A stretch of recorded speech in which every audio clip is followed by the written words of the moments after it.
And we're live. Or not really. But you know. We are. I just like to say that. We are gonna start the game. We are going to start a game of Dungeons and Dragons. And I told you all of this individually. I'm just gonna say it again here. I'm gonna encourage everybody to not break their characters while we play. And maybe to help us remember that, I will do a little chime when it's time to start and stop, if that's okay, with your characters. And I'm just going to say, now would be that time.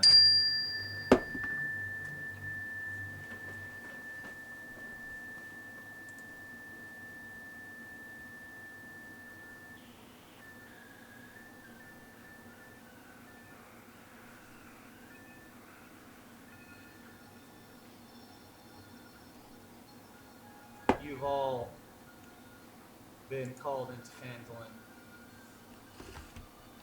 by courier note. And so we will go there now. We've all traveled to Phandalin via horseback, or probably most of us were walking, in my mind.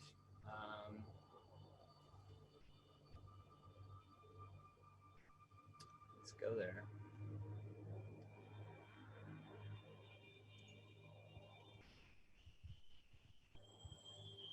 Nestled in the rocky foothills of snow-capped Sword Mountains is the mining town of Phandalin, which consists of 40 or 50 simple log buildings. Crumbling stone ruins around the newer houses and shops, showing how this must have been a much larger town in centuries past. Phandalin's residents are quiet, hardworking folk who came from distant cities to eke out a life and the harsh wilderness. They are farmers, stonecutters, blacksmiths, traders, prospectors, and children. The town has no walls and no garrison, but most of the adults keep weapons within easy reach in case the need should arise. Visitors are welcome here, particularly if they have coin to spend or news to share. The Stonehill Inn at the center of town offers modest lodging and meals.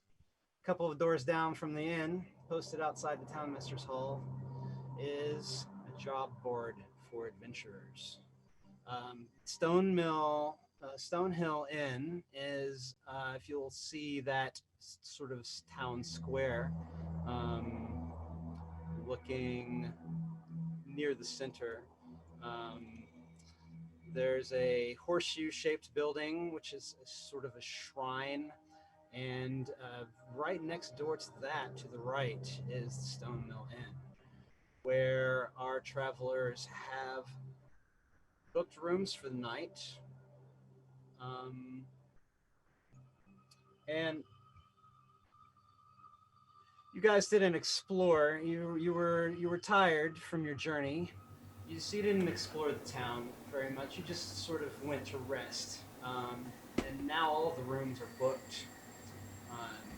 You guys got the last 3.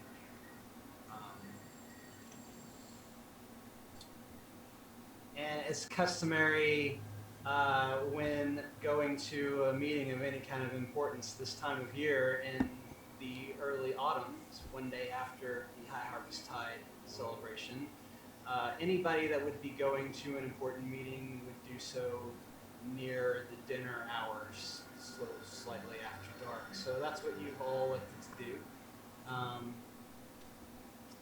And so you've been in your rooms resting and awaiting this meeting, and you will now come down from the second story into the first story, which is mostly the tavern/restaurant sex gathering place in Stonehill Inn. And I want you each to roll a percentile dice for me, which is the 2 10 sided. And give me a number. Thardin got a 13. Nars got a 9.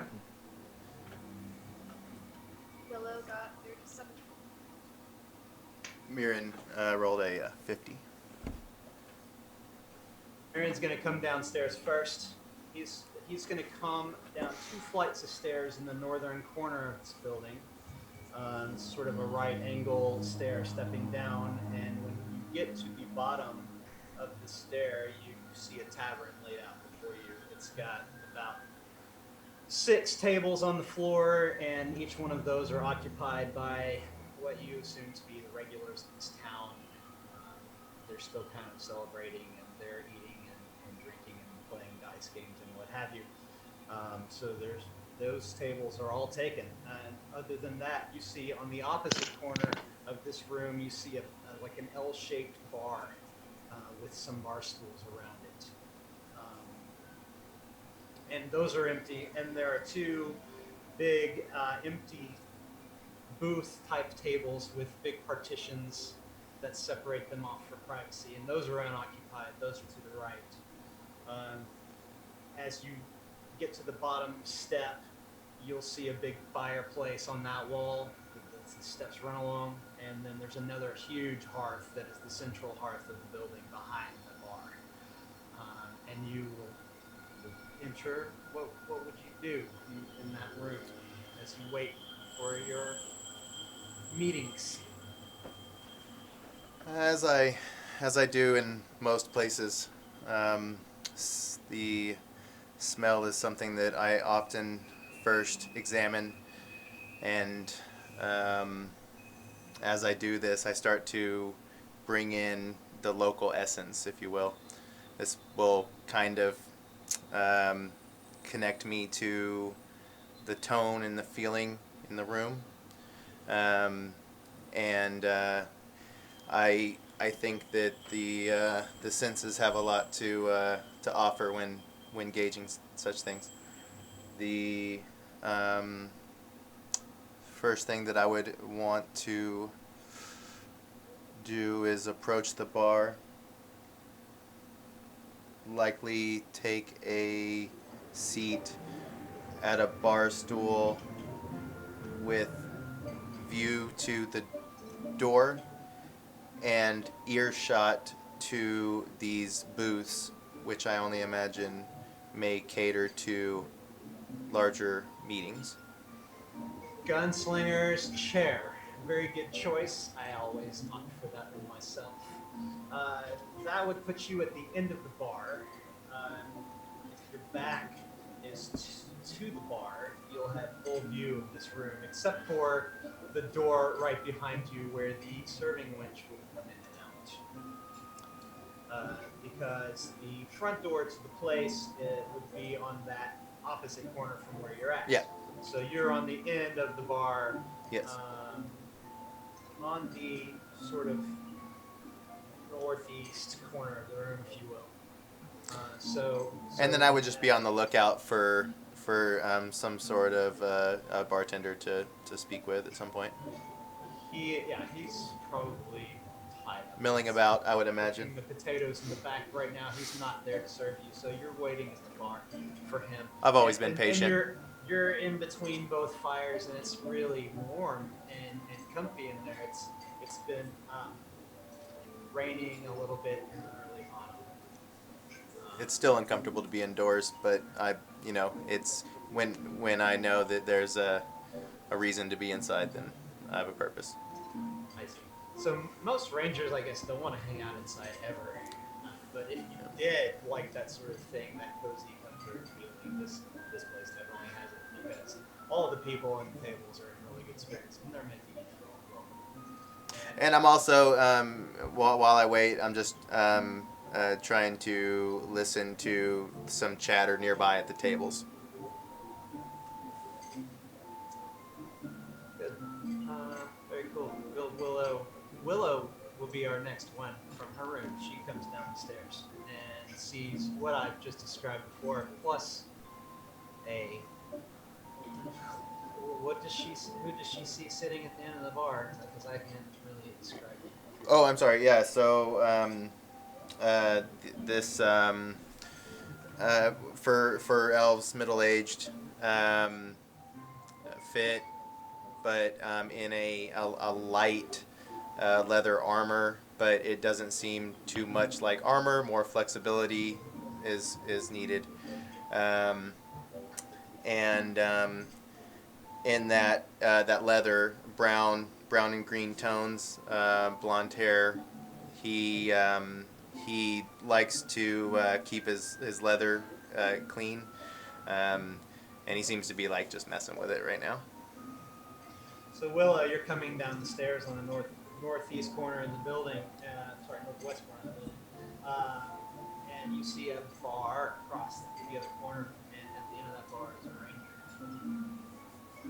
Yes, probably might say he stood out from the rest of the crowd that are there, so he strikes your attention. And what do you do? Are there, did you say there were empty booths? There are. There are 2 empty booths on the eastern wall. Okay. I may go take one of those, whichever one is furthest back against the wall in the corner, so I can kind of peer out the room. Okay. Just kind of observe who you are. You'll be in the one that is closest to underneath the stair. You can see the front door and the whole room where you are. Excellent. And Thardin is next to enter the scene. Down the same staircase from the room. Same scene that you've seen before, what we just described. What do you do? Thardin comes down the stairs and he scans the room and he approaches the bar. Have a seat at the bar Yep, he has a seat at the bar. next to the cloaked elf. And at that time, Toblin Stonehill sticks his head around the door there and says, "Be with you guys in just a second." And he disappears again. What did he say? He said he'd be right with you. Okay. And he disappears. And at that point, I believe, if I'm not mistaken, that Nars is also staying in Stonehill. Even though he is local to the town and has grown up here, he is the final character to come down the stairs in the north end of the room. My character would be typically the last person to wake up in the morning. As he starts to walk down the stairs, you would see he's wearing brown boots that extend to his knees, black pants, a black vest with golden buttons that seems to have a pocket watch dangling from it, a cloak or a jacket of sorts. He appears to have a perpetual 5 o'clock shadow, a bushy mustache, and a messy set of brown hair, matched with green eyes.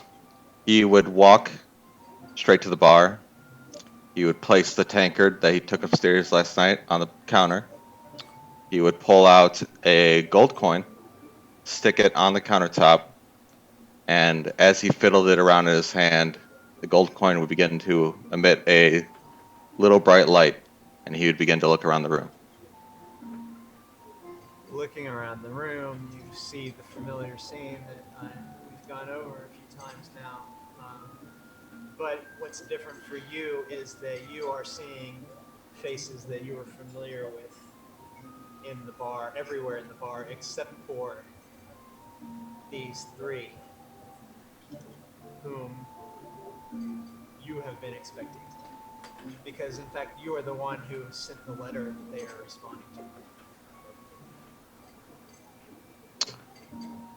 Acknowledging that, I would probably take a few minutes to take in their presence, sitting at the bar, maybe ordering another drink, and waiting for the bartender to come back around. Nars is playing it cool.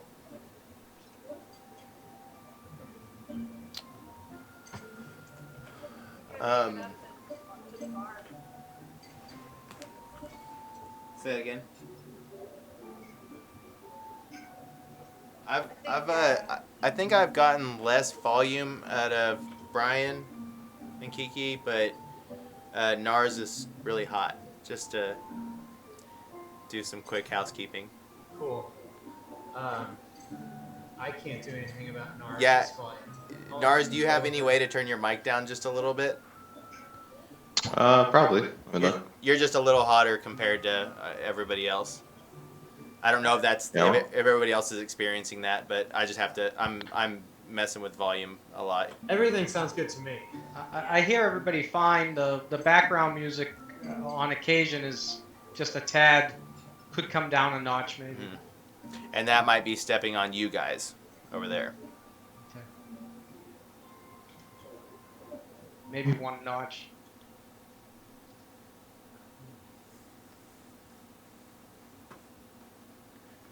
Did we get a description of Willow as entering?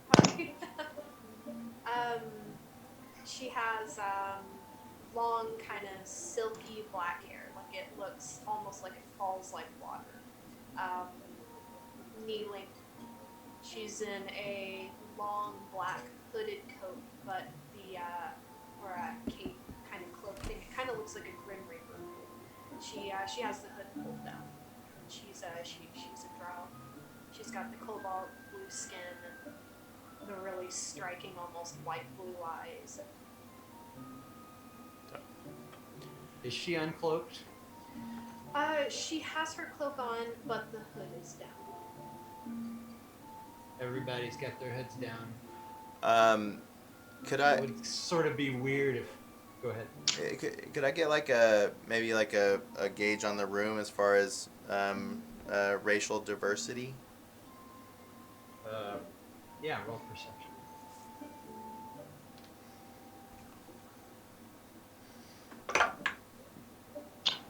do I still sound loud, by the way? A little bit, yeah. Yeah, you're very strong. So yeah. That was a Touch. 19. Yeah. You quickly see that everybody in the room is human except for yourself and a cute little drow and a dwarf. Got it.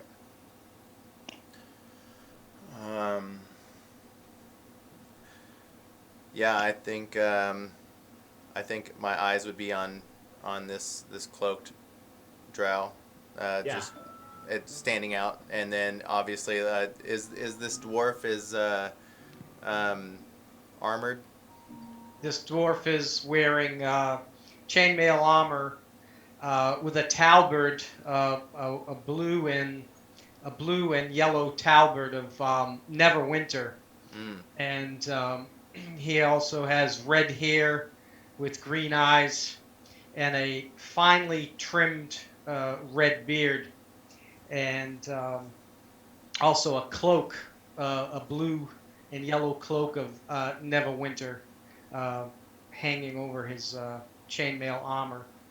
You all seem very with it, so I'm just going to say that to the group, it seems that everybody sticks out the way, in stark relief from these commoners who are the rest of the inhabitants of this island. Except for the human that would somewhat blend in with the other humans here. Well, Or he's dressed a bit differently. You would notice his demeanor and his mode of dress stands him out from the rest of the humans in the room. Yeah. So you're all kind of at the bar now, looking at each other, and Tobin comes back around the doorway and asks what it will be. Ah, lad, do you have some ale? Oh yes, sir. We have some ale. We have. What are you serving for? What are you serving for breakfast?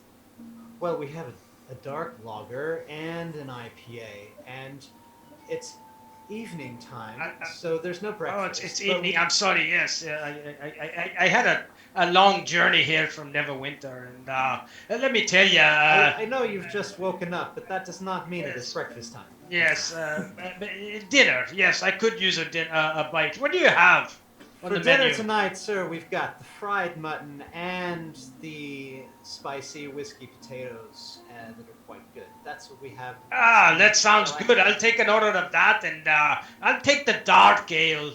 Make sure it's dwarven. It just happens to be a dwarven dark ale lager, and I'll pour you one, and we'll have Holly bring you out some of the food. Make that Very two. good. Sorry? Make that two. He pours 2. And I gesture over at the dwarf. Thardin looks back at the elf and says, "You made a fine choice in your ale. Dwarven ale is always the best." I like to test other things that I'm unaware of. So Good While lad. While Enjoy. while you were bantering, Tobin looks at Nars and says, "Will it be the usual Nars?" Yes, the usual. And then I would look up at him. Is this all that came this morning? And kind of gesturing to the crowd. Oh, we've got some guests in the inn. Yeah, these 3 here are our guests. The other rooms are taken by, well, you yourself, and my mother, and another figure that I haven't seen. So be it. I'll have the usual. Did I see him gesture? Did I happen to catch that? He gestured at Nars just as a hello, polite, what it would be his usual. And he pours Nars his usual beverage. And then he looks directly at you, not noticing that you're a drow. What'll it be, young lady?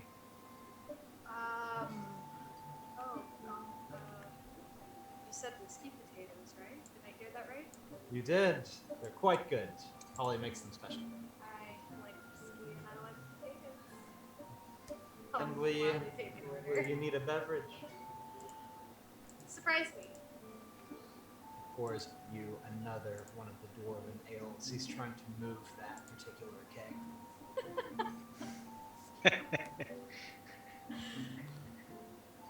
Thank you, sir. Oh, you're very kind. You don't need to call me sir. My name's Tobin. It's nice to meet you. I'm Willow. Nice to meet you. Welcome to Phandalin. What are you doing here? I received a letter. Oh, you did. Someone was asking for help. I found it out in the woods. Well, who was it from? Oh, my goodness. Let me pull it back out. I'll read it to you. I guess I'll hand him the parchment that I found.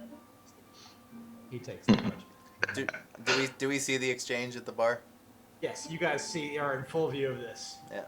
The bar is just about a quarter of the room, so you guys are all very close quarters. If you're all at the bar, you're all very well aware of what's happening. And he says, ND, signed by ND, and looks at Nars. Wonder who that could be, Tobin.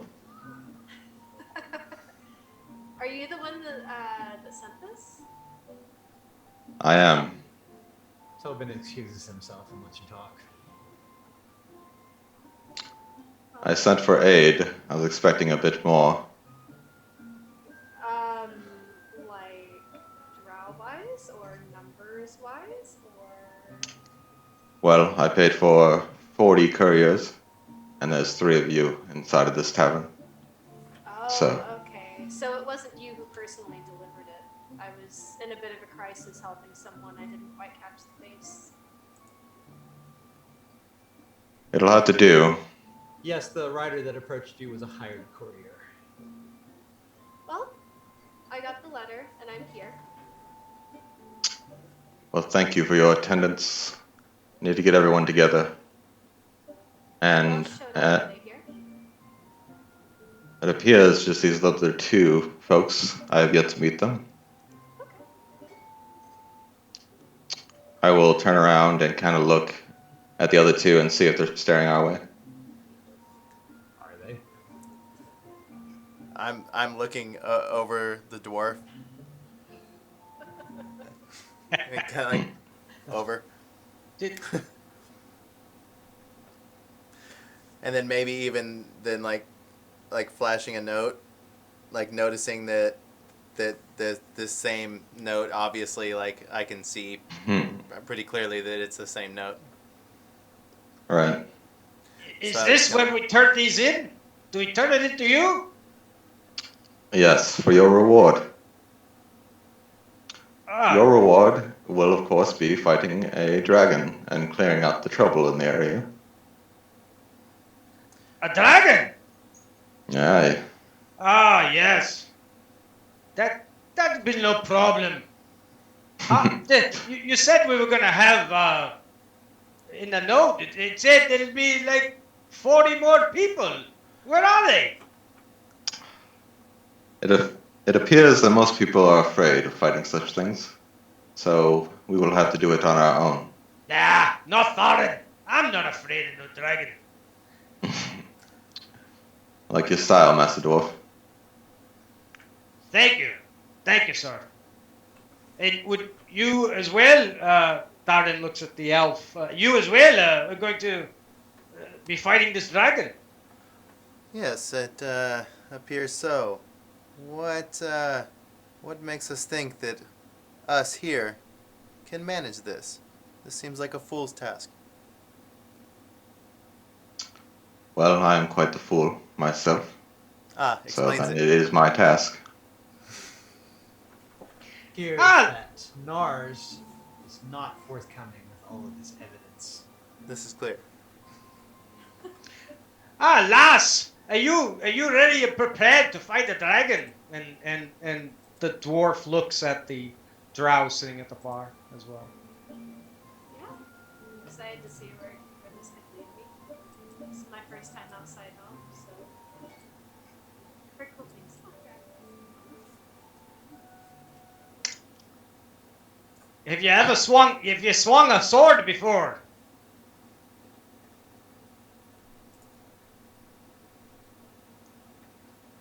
I'll have to teach you It all. appears that our drow druid, you want to look at her, you might be reminded of a grim reaper type appearance. If I don't miss my guess, she seems to be going for that arms crossed, leave me alone type of persona. Kind of a resting bitch face, but I'm actually really nice. Just really sweet. Appearances are deceiving. Toblin, I've been away for a few days. Is there any updates on the area? Well, it's funny you should ask. I've been hearing stories.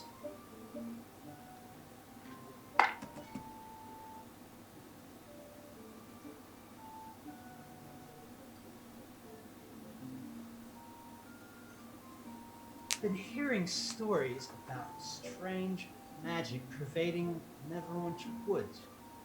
It's confounding navigators and obscuring ancient ruins of bygone kingdoms in its depths. So if I were you, if you're planning to adventure anywhere into the wood, you might take somebody who's very good at navigation. I might take some magic with me as well. I happen to know my way around the woods. More specifically, Neverwinter Woods.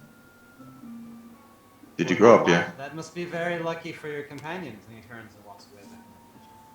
And at that time, Holly, the serving wench, comes out with an order of spicy whiskey potatoes for Willow, and a big plate of food for the dwarf in the bar.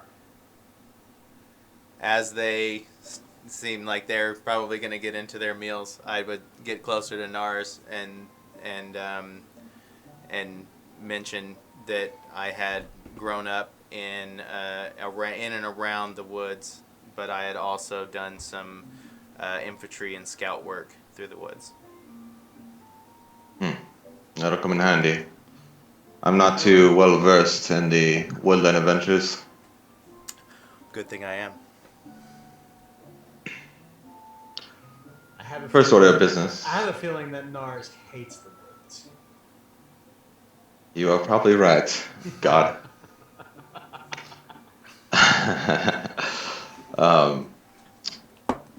Our first order of business needs to be finding a direction to go on. Where do we obtain this direction? I only have one lead, and that is what I've been doing the last couple days. I've been securing a map to Gnomen God, a civilization of gnomes to the southwest.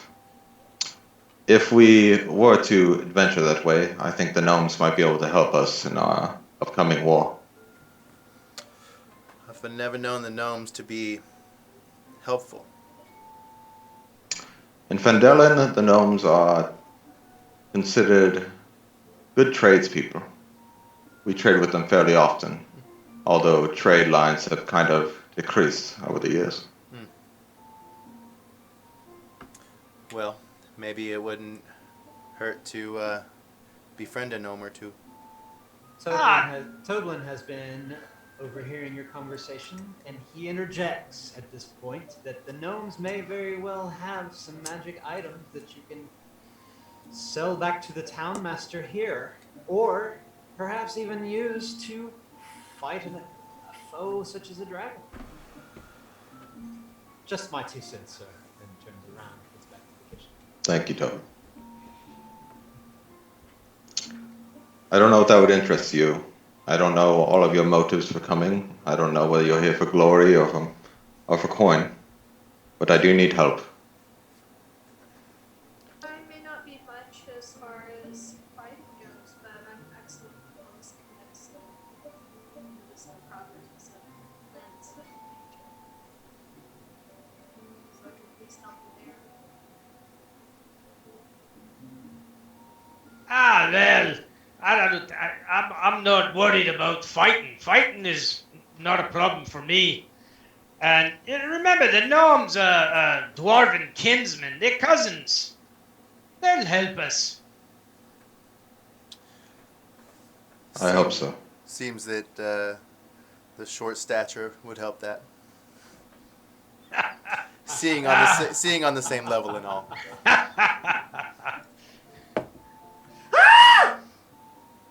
At that moment, you hear a scream from outside. What was that? What was that?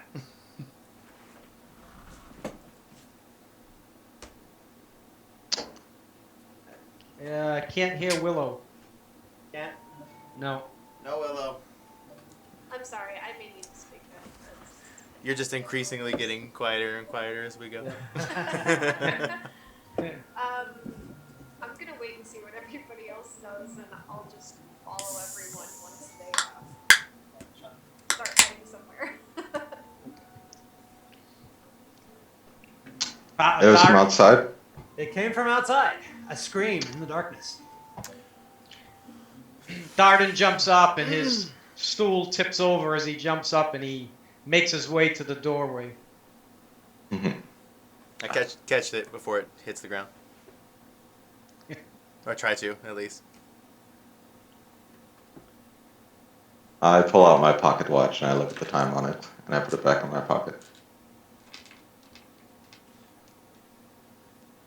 And I slowly saunter behind Thardin. Lining up at the door? Is that what's going on? Is there windows to this establishment that we could take a peek outside real quick? There are, but there do not happen to be any facing that direction. Okay. Does anyone else in the bar get up from their tables, or? Yeah, like, are we the only ones that are alerted to this? They are all alerted as well, Okay. but they do not seem to be moving. They seem to be staying right where they are. Well, it seems since we are the ones at attention, we must attend to this. Open the door and look out. What do we see? Red dragon. Level 1, great. I told you there was a dragon. No problem, lad. You look out through the door, and you see a woman from town who was walking home with her parcels and things, and she has dropped them all into the square because there is an ice spider menacing her down. It is a giant, medium-sized spider, all covered in white fur, and It has red eyes, and it's shot out some of its webbing at her, and so she is sort of pinned to the ground near the shrine with ice, and it's standing menacingly over her. Do I right? Go ahead. Thardin pulls his warhammer off his back, and he goes over to charge at the spider to splat it. Everybody roll for initiative. All right. Hell yeah. My favorite words. That's right. Oh boy. Thardin rolled a 10. Nars rolled a 22. I'm at a 23 total.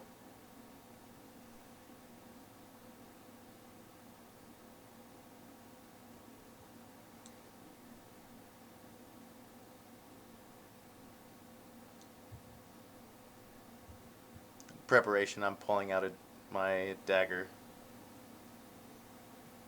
Do that preparatory stuff. It's essentially I'm pulling out two daggers, one in each hand. I'll pull up my scimitar. I will scoff. All right, let's go with those initiatives one more time. What does Nars have? 22. And Thardin. A 10.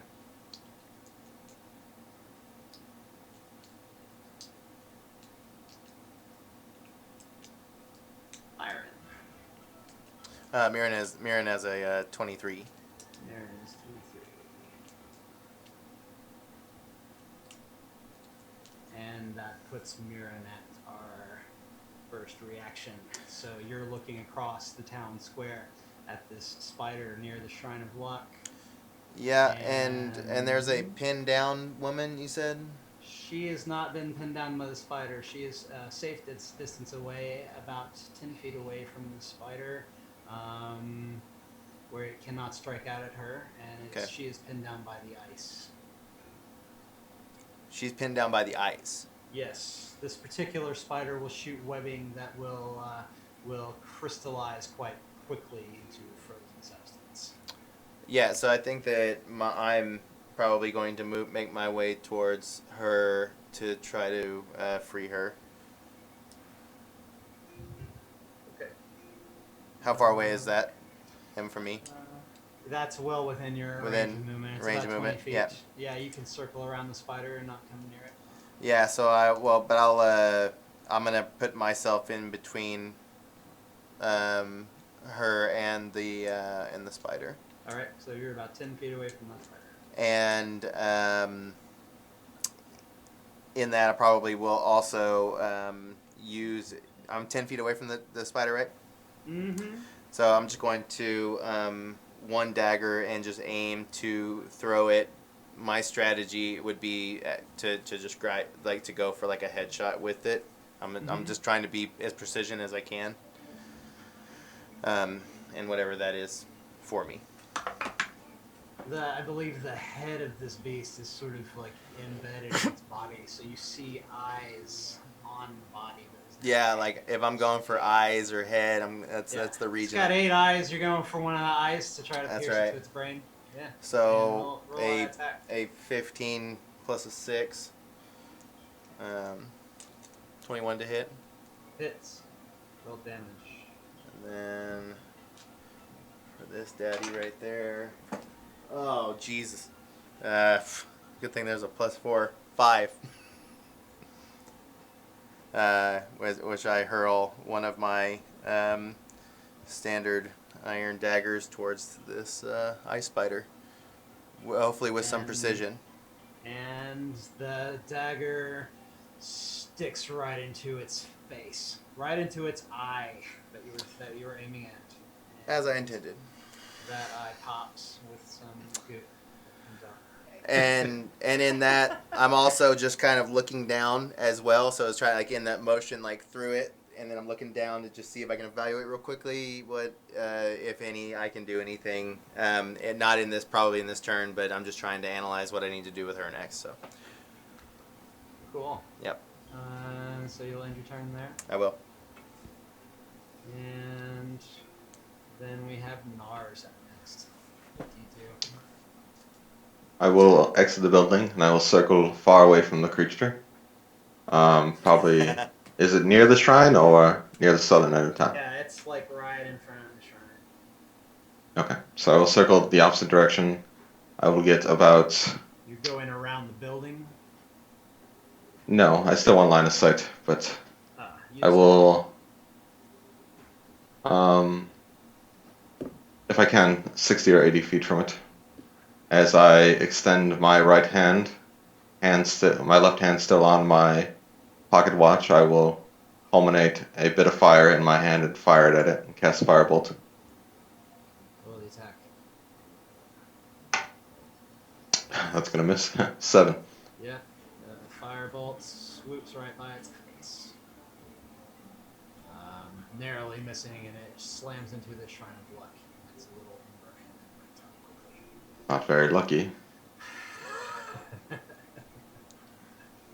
Maybe next time. What is your next move? That's it. That's all I can do. That's what you got? Alright. You level 1, boy. So if you're 60 feet away, then you're a good bit down the street there, towards those other homes. Like you're looking down the street. Okay. At the spider in front of the electron. And so your movement is 30, right? Yes, it is. Yeah. You'd probably be about 40 feet away from that thing at this point. All right. And anything else from Nars? That'll be it. All right. Next up, I believe we have Thardin.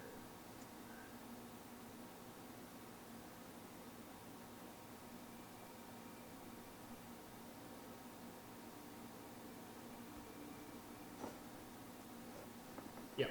Thardin is next. What do you do? Okay. Thardin makes his way out the door, and he charges head on towards the spider. Definitely make it. What is Okay. your movement speed? 25? 25. Yeah, you'll make it.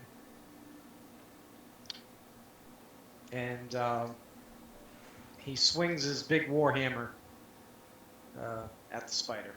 You made good work of him, Dwarf. I'm gonna crush him. Roll And Thardin rolled a 7.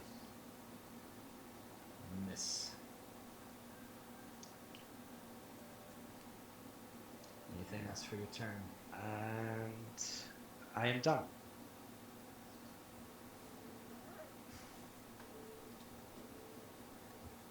Willow, you're next.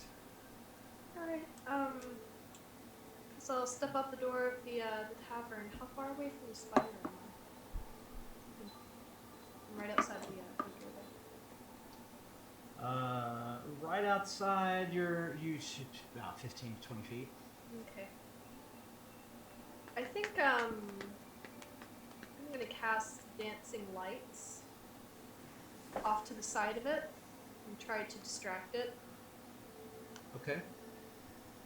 That's just an easy thing for you to do. You cantrip that dancing lights as part of your drow magic. Mm-hmm. Yep. And an attempt to distract the beast. But the beast is not looking at the dancing lights. The beast is looking right at Thardin. And he wants to protect himself. So he will strike out at it with his bite.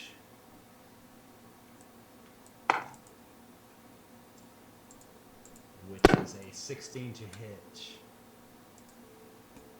On Thardin, what is your armor class, sir? I think he stepped away for a minute. Oh shit. Let's look and see. Mhm. Stand by. You might be able to find out his armor class. Because D&D Beyond is so amazing.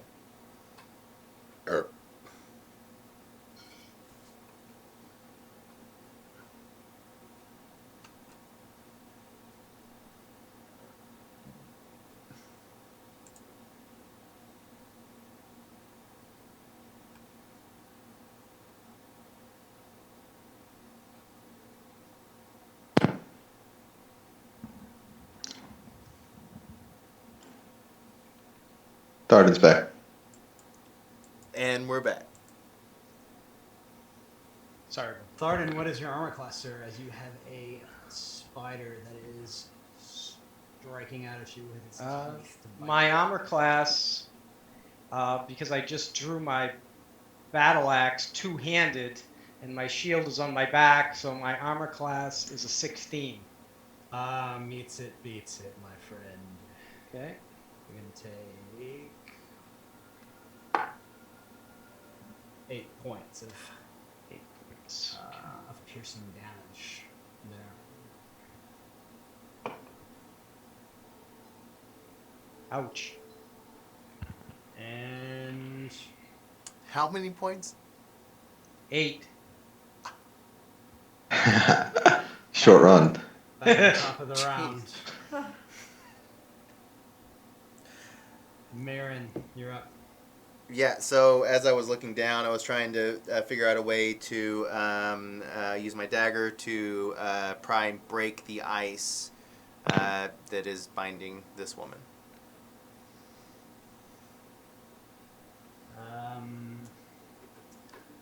Roll survival.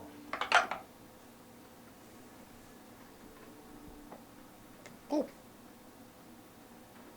9. The ice breaks. Take it. Huh? She's free. She runs away screaming. As I was instructing her, about to instruct her to do. What do you do next? That would that be? You want to call that my action? That's your action. Mhm. And then I'm just gonna turn around and just make a little bit more distance between me and the spider, and I'll use the rest of my time to just get my ready my longbow. Which actually, this is out of character. We talked about changing that to a short bow. We never actually did that. That's fine. I won't impose any disadvantage. Thanks, bro. No problem. That brings us to Nars. Dendrar's up next. What are you going to do? You're about 40 Rinse and feet repeat. Down, you're about 40 feet down the street to the north. I will fire again. Roll that attack.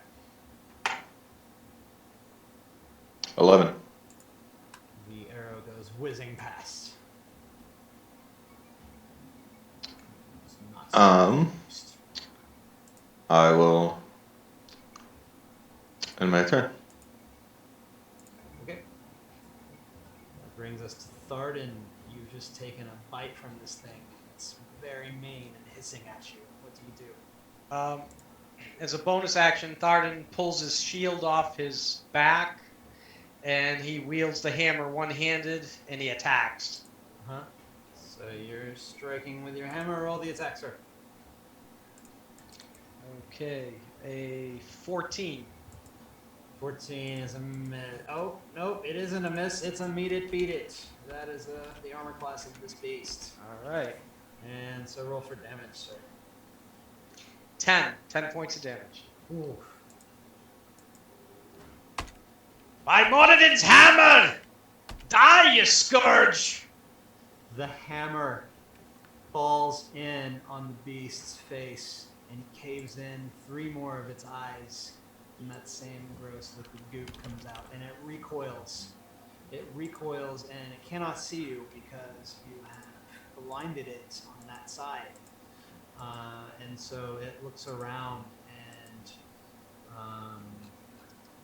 sees young Willow, who is close by the inn, I believe. Is that where you are? Yeah, I just stepped up here. You're right outside the inn, but you are within range of its webbing. So the beast lashes out with its range attack for a 21 to hit. Oh yeah. This Oh, one yeah. hits you. Go ahead and roll me a strength check. Ooh.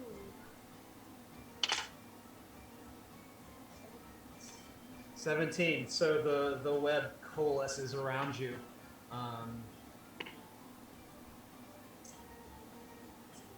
The web coalesces around you, but you are able to break out of it. Very cool. Because I wasn't able to add one modifier. And you take 1 cold damage from where it hit you. 1 cold damage. Yeah. Yeah, you easily break through that web. It's not very strong stuff, especially before it crystallizes. So you did not become restrained. You still have your full movement. What else would you like to do? Okay. Oh wait, Spider's turn. I'm sorry. You don't have a turn. You don't have a reaction. Your turn. I'm sorry, I skipped you. I went with the spider. The spider came and skipped you. I'm sorry. I'm sorry about that. So your action's actually going to happen before that web hits you and you break free. So what would you like to do with your turn? Sorry. Oh, no worries. How close was I to it before? Like 5, 10 feet? Yeah, or you're something? 15. You're 15. All right. You're well within range. How close is Thardin right now? Thardin is right next to it, 5 feet away. Oh, Jesus. Okay. Honestly, I might run out towards where Nars is right now. Mm-hmm. So you'll move down the alleyway to see what our friend Nars is up to. Mm-hmm. You can get about almost all the way to where he got to. So you're right behind him. You're still within range of that web, and that spider saw you moving. So on his turn, then that web actually happened. You broke free of it, and you took one damage of cold from that. So, yeah, pretty good, I'd say. That was the spider's turn. Back up to the top of the round, Myrin. So in the stepping back, which I imagine that I just is this courtyard. What's the distance of this courtyard? What am I looking at here? Nars.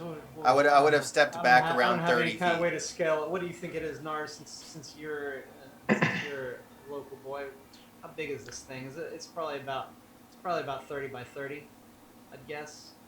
Yeah, relatively close and though. there is Sure. a green on the western side of it where children like to play during the daytime, so you've got some extra movement if you want to get out there. You've got some They're side currently movement. being devoured by spiders. All of them. But yeah, I was basically making some distance so that I could get an accurate shot with my bow. Yeah. So how far back you could say that you? I mean, got I about imagine 70 at feet. that point I would have been at a maximum that would have put me at 45 feet. So I mean, Okay. I think that's within range for me to operate. Yeah. Use that longbow from there. No disadvantage. Oh, that's great. That's a natural one. Ouch. Woo! Had to get one. Thank It feels good. It feels like a 20 in some ways. I'm gonna roll d6 here, and if it happens to crit fail, then your arrow is gonna strike your friend Thardin. Shit. And that was a 1. So your arrow flies into Thardin's thigh. Roll damage. Hey! Oh, thought we were going the other way of that. Thought we were going the other way with that teeter totter. Well, shit. Roll damage. Oh, jeez. Well, luckily. Poor Thardin. Yeah, we might take you down in this first bout here. Oh, sorry, that's the wrong die. She's 8. 8 points of piercing damage, Thardin. Where are you at? Is your health looking bad? I'm down. He's down. You have to be. Thardin collapses unconscious at the spider's feet. Nars, you're up. Jesus Christ. All right, I will try to focus a bit more and fire again. Oh, much better. 22. 22 hits. What was Thank that? God. Your crossbow? My firebolt. Your fireball hits this time. Okay, go ahead and roll damage. Not bad, I guess. 4 damage. This spider is, being an ice spider, very susceptible to the fire damage. So I'm going to double that and give you 8 fire damage on the spider. Oh, yes, I knew that all along. Looks awkwardly to both sides. I'm going to run towards... about halfway towards Thardin. You get. And then I'll end my turn. You can use your movement and get almost all the way to them if you like. You'll come within 10 feet of the action, as it were, if you want to do that. I just want to move halfway. You just want to move halfway, okay. So you're And about stop. 30. You're about 30 feet away still, and you see from there you can see that the fire is consuming this beast. It's still up. It is still slashing out, but it is on fire. Noticeably, the area of the head, and all the eyes are gone now, and they're all leaking the spider's UV insides all over the place. And that brings us to Thardin's turn. Go ahead and roll a death save. A death save. Right out the gate. I killed him. Natural 1. Yeah, that's what happened. 18. There Oh, we yeah. go. There we go. All right. Crawl from the pits of death. Yes. That's good. Not bad. Willow, you're up. You see the spider is wrenching and flailing about on fire, and 2 of your friends are down the north passageway, and one of your friends is at the feet of this wrenching beast, and he is not looking so hot. What do you do? So the spider is on fire. Can it see? It cannot see a thing. It's blind. Oh, fantastic. I'm gonna run towards Thardin. Oh wait, 1 second. It might have blind sight. It does have blind sight. It is well aware of what's going on within 10 feet of it. Wow. Well, then I guess I'll run as far as Nars said. I'll catch up with him. Oh, you're gonna leave your friend on the ground. I don't have any attacks that aren't like broad range attacks, like the earth exploding and everyone having to take like a save on that. Like I'm gonna definitely kill him if I use any of my attack spells. I'm gonna give you this one piece of advice as your DM. I would run and help your new friend. The spider be damned.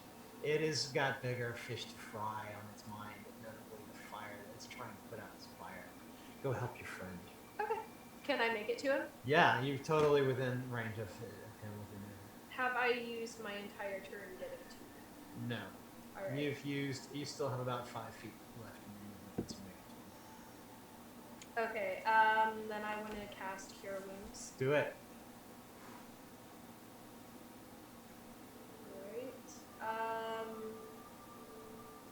This is 1d8 plus 2, so... Do I roll that? Or Yeah, does you'll he- roll that. Okay. You roll that, and he'll heal up whatever you roll. 5 plus 2. 7 points. Thardin's back up again. The wound that was in the back of his thigh is closed up. You're not armored there, are you? Full chainmail. Full chain. Yeah. Okay, well that arrow found a chink in that chainmail, but it's been expelled from the cure wounds. It's laying on the ground, and that wound is back as if it never even happened. And you're up. And Thank it is you. the spider's turn, and he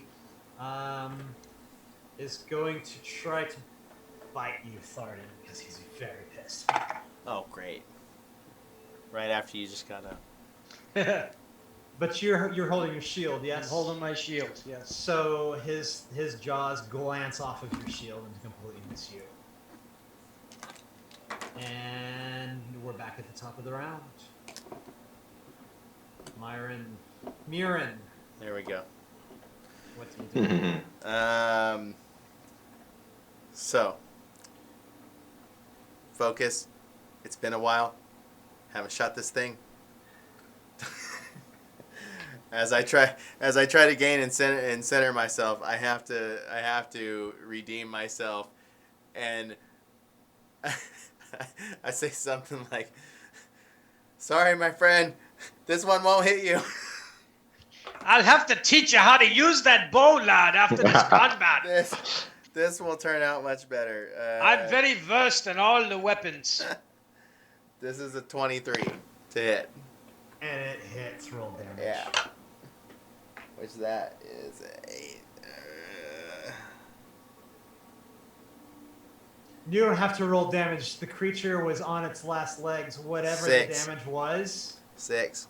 Tell me how you've just done spider head. As I shoot, I do look down at my new dwarf friend and just give him like a wink as I release, and it shoots like right past him, like, and nails him right. That is a very close range for a longbow. Yeah, no, short bow. Short bow. You're firing a longbow, my friend. You have a longbow.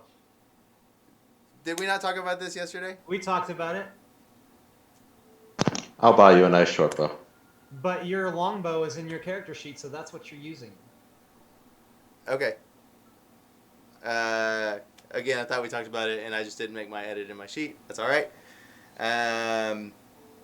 So, yeah, how would you like to roll this? You shot him dead. Your Okay, arrow great. flew straight and true. Got it. And if you In the want head. to give the death description, you may. If I was aiming anywhere specific, it was I had already honed in on where the dagger had hit, so my focus was still around there, being a ranger and working towards the skills of a more skilled ranger, as it were. So you've pierced this thing with this longbow arrow. It's gone all the way through the creature's tiny brain. And it falls in a molten, charred mass right under the Shrine of Luck. And we're out of initiative. And your dagger is still protruding from it, but it's covered in charred goop. Everybody's looking at each other, dumbfounded, because who's ever fucking seen an ice spider in these parts before? I'll tell you who hasn't. Nobody. Nobody's ever seen an ice spider enter into this area, let alone the town. And it must have come down from the mountains, and it's hungry. And what will you do next? I go and retrieve my dagger. Everybody's picking up anything that may have dropped. As I do it, apologizing to the dwarf and asking for a proper introduction. Lad, when you shoot a bow, you gotta shoot straight down the arrow. Are you doing that? Well, I'll say it's been a while, and obviously I can't tell the length of this thing, so... So, how are you feeling, Thardin? I thank you for healing me up. Yes, I'm still a little feeling wounded by the spider. It bit me, and yes, if it wasn't for you, Lars, I'd probably be the spider's meal tonight. Thank you. Welcome. I would like to cast Goodberry. 10 delicious looking berries appear in your hands. Right. I will eat one, and I'll offer some to Thardin. Oh, thank you. They restore 1 hit point. The description. You take the berry, it tastes like your favorite meal. As you eat it, you're tasting it just explode in your mouth. Mmm, so good. A load of flavor in your mouth, and it seems as if after eating just one berry, your stomach is full, as if you can feel fed on an entire feast. Very delicious, lass. The party is standing over this messy, grotesque beast's husk in the courtyard. Should we adjourn back into the inn and talk about our next move? Everything seems to be quiet on the street. Some of the Yes, I have food sitting back at the bar in my drink. I suppose we'll go back in. And she has her sweet potatoes. nobody really got to dig in. You tasted a few bites of the delicious food, and then your plates were left.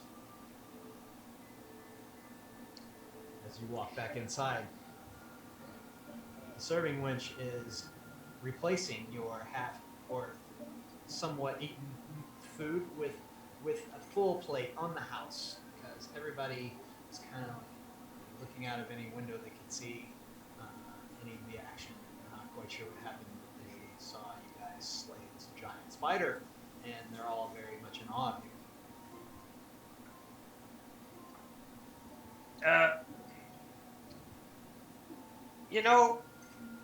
Let me tell you, I think that spider, that was kind of unnatural.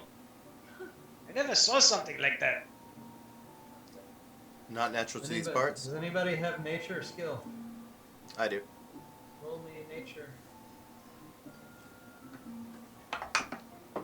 Oh my. On the ground, 20. No floor rolls. No floor rolls. It's the dice tower. The dice tower, put the dice on the ground. 1. Yeah. You have never seen a beast like this before. Your expertise lies in forests, and anybody else want to take a stab at recognizing the beast? I can. Oh, the druid You might know said, something about nature. So it's a nature check, right? Yeah. 14. You know that their habitats are tundra area above the tree line and mountainous zones that have lots of snow and ice. Obviously, what's it doing down here? So, do we want to try and track down where this thing came from? Could be a good place to start. That makes a lot of sense. I mean, it's a fire spider. There's potentially a dragon. It was or not a fire spider, but an ice spider. I mean, I'm sure it's gonna run away before it becomes a fire spider. it was not able to run away, and it became a fire spider. It came down and became a fire spider regardless. Mhm. It was very tragic. It's famous. In order to track these things, you kind of need to do it in snowy regions, and there is no snow on this autumn night, so you're not able to tell from whence it came. It just kind of showed up. But Nars might know something, being local to the area. He might know that it probably came down from the Sword Mountains, because Phandalin, you see, is a mining town situated sort of like Denver is on the edge of the Rockies. You can look up from Phandalin and see these jagged peaks in the distance. So you've got nice rolling green area around you. That's where Phandalin is, where the ground starts to buckle and become these nice foothills. But just beyond that, like half a day's journey, you're in the mountains. I will say if this thing is running from something, then chances are it is running from something more powerful than itself. So if we were to track it down, we might run into the creature it is running from, and we will probably end up dead. Nars speaks true. I will, before I go into the tavern, I do want to do one thing, and since I destroyed that shrine, I will take out a gold piece, and I will twiddle it in my fingers, and I will put a little magical energy in it, and it will say over and over again, "I'm sorry about your shrine," as I place it down onto the shrine. And then I will walk in the tavern. Sister Garrily normally is the acolyte who tends to the shrine. She is out of town Neverwinter, and you would know this because the whole town knows this. She'll find it when she comes back. Unless some kid takes it, but nevertheless, I walk in the tavern. I trust the people of Fandolin are good enough not to steal from the local deity. No, I'm the DM and I trust them, so you can't. None of your kids want Christmas. Christmas is a long way off. No Christmas in D&D. Only blood, miss. There's only Back the in the, Yuletide festival. Back in the tavern, you guys are going to take the booth where Willow was sitting. You guys are all going to sit around the booth and have some private time to speak. If you speak in normal, soft tones, that nobody outside the booth can hear what you're saying.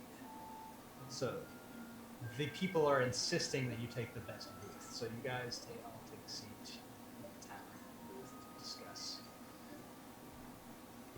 what just happened and what to do next. The Nomengard map. Can we see that? Yep.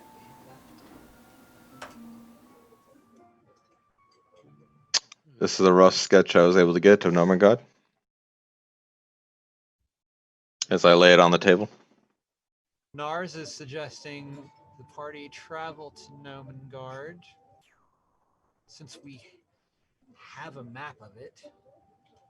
And he has been here before, but he has never been inside the compound. He has interacted with these gnomes, trade back and forth and so forth, but he's not been inside. So, is that what you were suggesting, Nars? Take on Nomengard next day.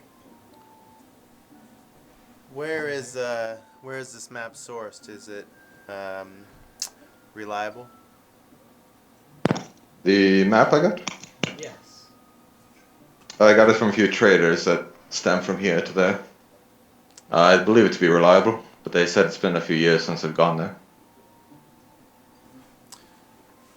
And you think we should start there, huh? I do. I think the magical knowledge is far beyond the people of Fandela. Not as knowledgeable as the dwarven magic. And then it seems that we have somebody with magic knowledge with us here, and I gesture basically at you two. Nars and I know a fair bit, but I am no wizard. Well, but you must be, as I point at the Drow. Yeah, I'm learning. To be a wizard. I've got the hat.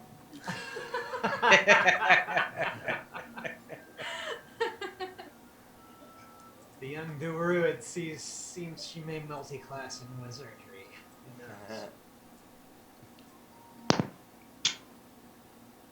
knows? Does anyone else have another plan?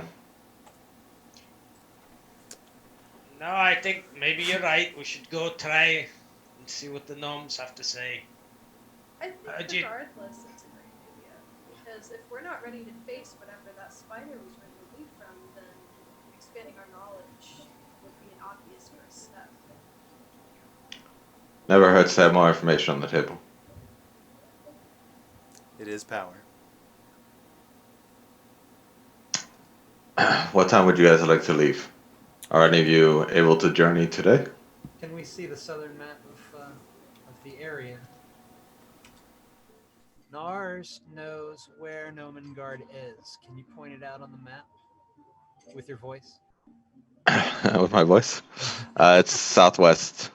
It's kind of, I can't obviously point it out, but it's Right. kind of where that crack is at the end of the mountain. Right. We see where Phandalin is. Um, it's just if you travel past that southern foothill, it's going to be almost in a straight line, right in the face of the mountain range there. So it's pretty much a straight shot southwest, and it will take you about 4 hours to get there. So if you would like to stay the night and leave at first light, that might be what I recommend. That would be Master long, Dwarf, wouldn't it? Yes, you will get a long rest. I will look to the party. Yes, I think Can I- it's a wise idea we stay the night. This way the young Willow can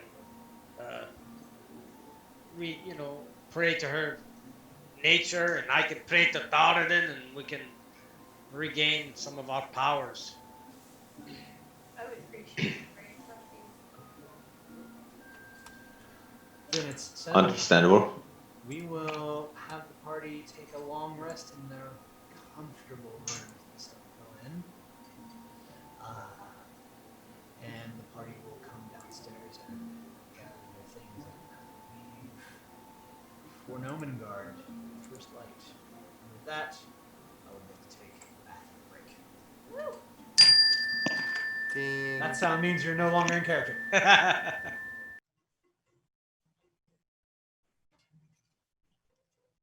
So are we still outside the windmill?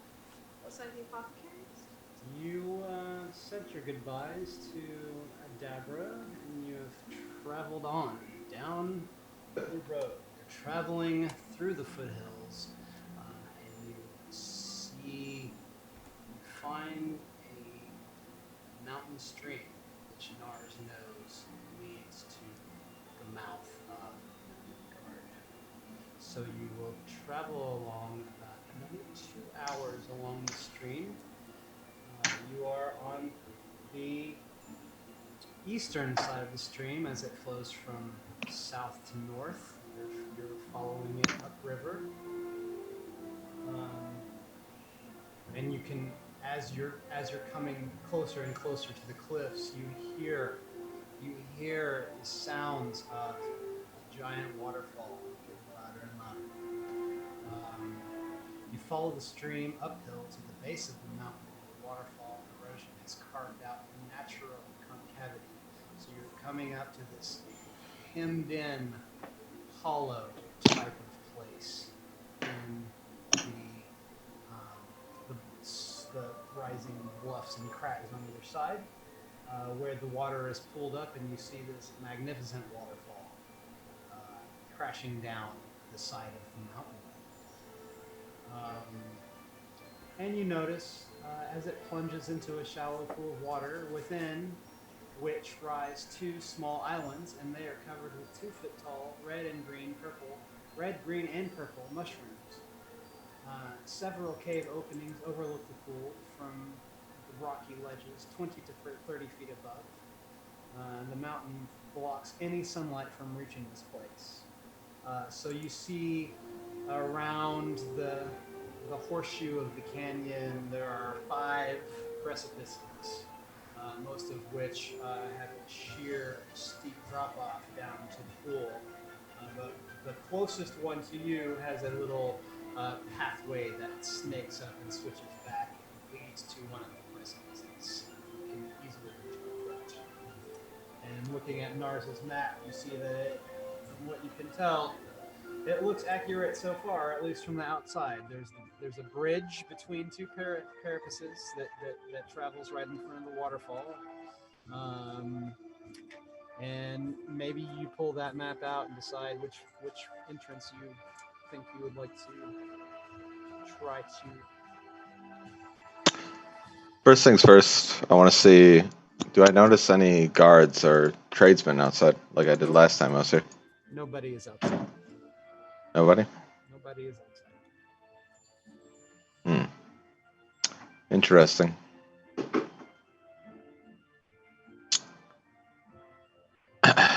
Have you been here before, lad? Just one time, delivering some supplies. Well, how do we get into this place? There's a main entryway we can go through, but Okay. typically it's more lively.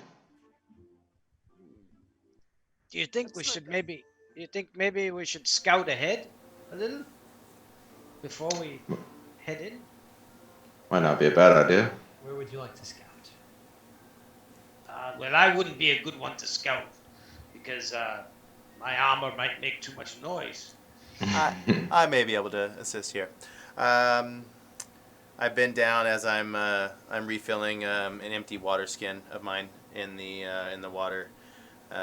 Also, giving it a little taste test to identify if it's safe for drinking. If I need to roll for that, I will. No, you don't. but- It's pure and good. It seems so. So as I stand up, I at least consult with Thardin as to where he suggests to scout, and probably consulting the map. I would probably also want to see the map if Nars would want to show it to me. Oh, I would show you all of them. Yeah. I lay it out on the floor, probably. Yeah. Well, You guys are right on the east side of that river, in the narrow pathway that leads down the east side of the canyon. So the path? Right. There's three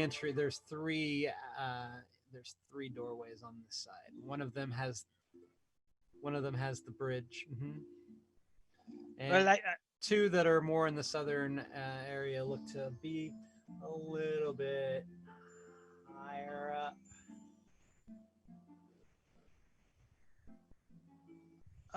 I mean, maybe I think we should go the way Nars usually goes, but maybe you Nars has never been inside these complex. Ah. He's always Yes. dealt with them outside.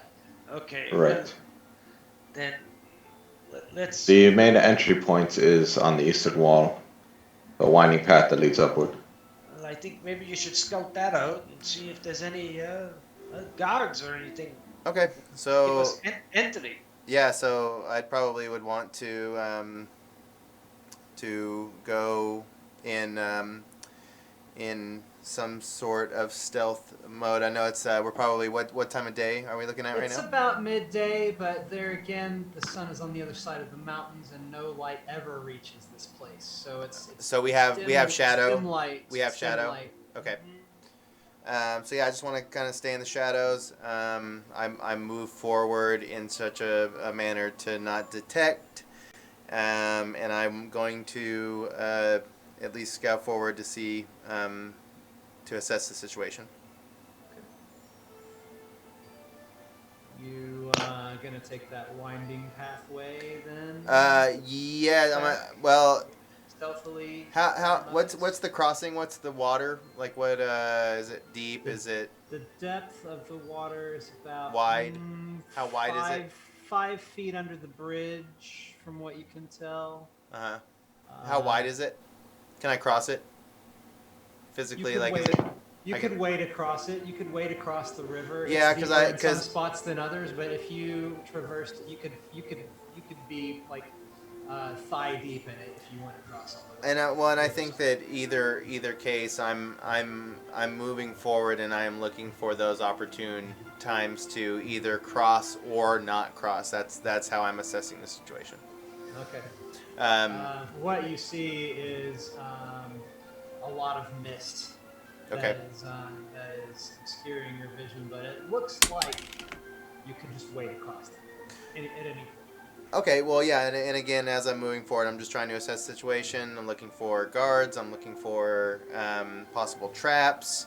These are the things that I'm keeping my eye out for. You see nothing. No guards. Nothing amiss. in No guards, nothing amiss. and Seems and like can it's I a regular day here at Nomengard. and I can see the entryways. And You can see all 5 of them, clear. and you don't see anybody. All right. And no perception and a higher vantage point. Roll perception. Nat 20 plus 2. There is no danger in this canyon. I'd like to return to the party. He comes back to you and reports that it looks like you can get in any of the 5 entryways. You'll have to do some climbing to get to any other than the first one that he has kind of scouted the path at. Assuming that we all want to make our way in with some ease, are we walking in the front door? Nars, what are your feelings on what you might find inside? Are these gnomes likely to be pissed off if some adventuring group just happened to... I would. Do you think they're a I'll- threat? Will they recognize... I'll turn to the ranger, and I'll say, it's probably best we enter through the front way. They, even when I was visiting on good terms, they preferred to meet me outside rather than invite me in. And would you suggest armed or not? I would stay alert, but weapons drawn is probably a bad sign. I agree.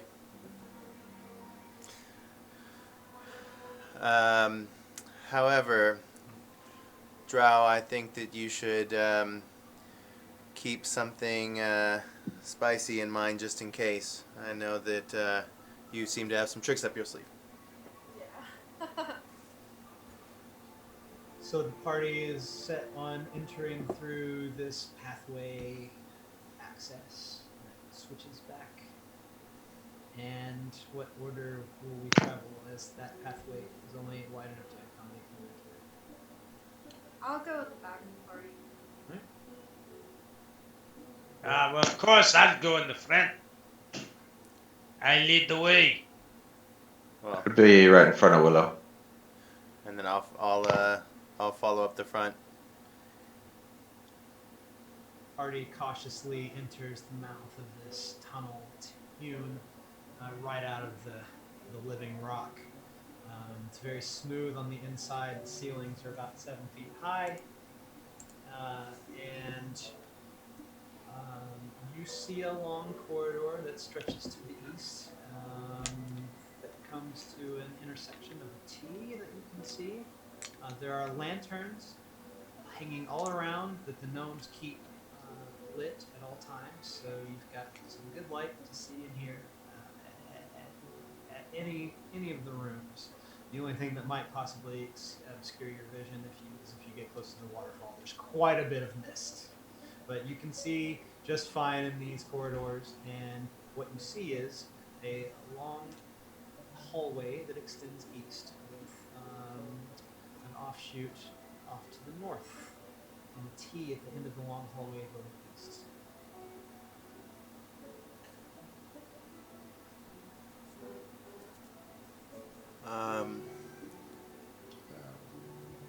Thardin, your Yeah, steering.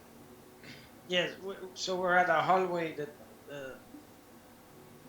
has like a T in it, huh? Right? With one more passageway that leads off to north, other than that T. There's one going north and one south of the T. Let's keep going north. So we're going to turn left here and go north. And that brings you into a small dining area. You can see lots of tables and chairs. It's not very big, but neither are the folks who are meant to inhabit it. It looks to be a room of about 25 feet long by 10, an oblong room, and there is another door that leads north across from the one that you came through. Does the dining hall look like, did they serve any food as of lately, or? It looks like some of the chairs are turned over, like the people were just about to sit down to a meal, but they may have exited hastily. So it looks like they made an abrupt movement. That is correct. You guys don't think that we Icespire? You feel like something. You feel like all is not well in this compound just based on what this room looks like. I'd like to smell the air Okay. to get a better sense of the space. Well, Roll perception.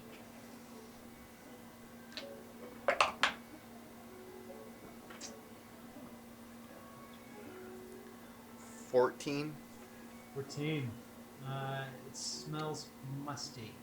It smells like earth. It smells like mushroom dust, spores, if you will. Do I recognize that? You do. You recognize the varieties of the mushrooms that were growing on the island, but you noticed that they were abnormally large. And you recognize the smell that we're smelling up here is from the very same shrooms. Willow, what do you make of this? The mushrooms here are a lot bigger. That's Does that accompany decay? She would know in her studies that these mushrooms are nutritious and that the gnomes probably subsist on them. if they're growing this big. They're they've growing been gone abnormally for- large. That is the only thing that you notice that's weird about it. Which could mean there's something defective in the plant itself, or just that they've been gone long enough that they've had a chance to get this big because they're not being consumed all the time. Oh no, there are gnomes here. You hear noises. You hear noises. So then it was There just are this there are room. gnomes about, but this room was hastily exited. You don't know. Not the whole complex, just this room. Okay. So they're here somewhere. You hear them. They're here somewhere. You hear them scurrying around down the hall. They are here somewhere. We I guess guess we should probably go find them. Maybe. Yep. talk to them. So you have a doorway from back the way you came, and another doorway out. we head north. We continue north. Okay, we're on the eastern side of the canyon, heading north from the dining room area, and you will find a hallway here. It's about 20 feet long or so, and there is a corridor that leads off to the right, about halfway up, and then at the end of the corridor, you see another right turn.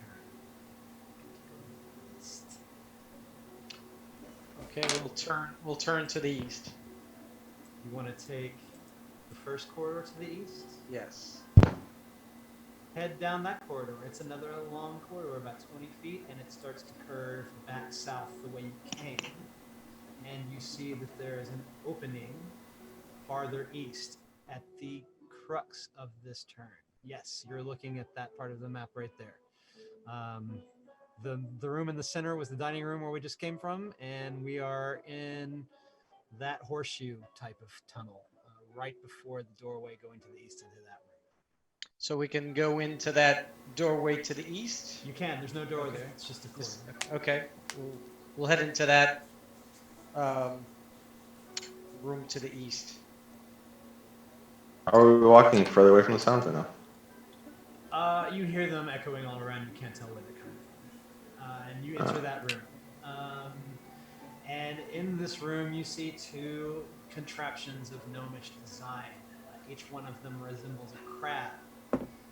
Each one of them has a barrel for its shell, and then 6 articulated metal legs jutting out from the side, and a pair of forward-facing pincer claws.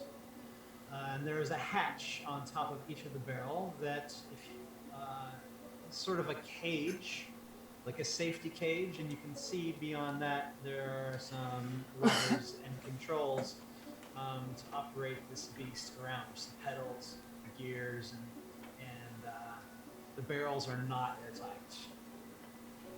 And there's two of them. One of them is at in the north alcove, and the other one is in the south alcove. And nothing else of note in this room. That's a dead end. Nars. Would I know what that thing is like Yeah, to be used for? it seems like this is up your alley. Roll a perception.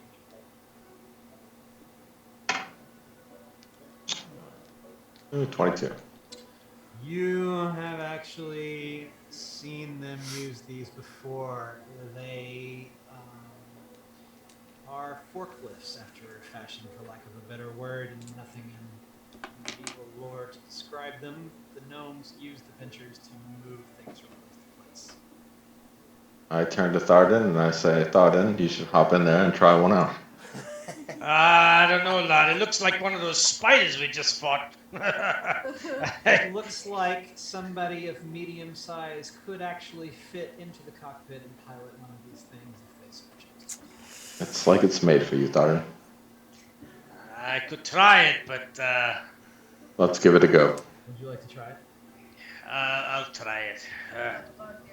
Thardin climbs into one of the barrel crabs, we'll call them. The crab made out of a barrel. Mechanized crab made out of a barrel. And he's levers and move the pinchers up and down. He's kind of getting a feel for what the controls do. And they are very self-explanatory. He moves around the controls and sees if he can get this thing moving. He can. Okay. He steps on a pedal and it goes forward. He steps on the other pedal, it goes backwards. What do you say? Whoa. Pokes his head out from the barrel. What do you think? This is perfect. I say, give it a try. Yeah. Why not? Yeah. So Will you're it- going to drive the crab out into the corridor with the rest of your friends on foot spotting you from the ground? Is that what I'm hearing? do you think the gnomes? I don't know if they get pissed off. You'll find the gnomes are very forgiving. The gnomes are me kin anyway. They're cousins of the dwarves. And we haven't really seen one up until this point. Have That's not true. come across one yet. Yeah. They may have something to say about you driving their barrel.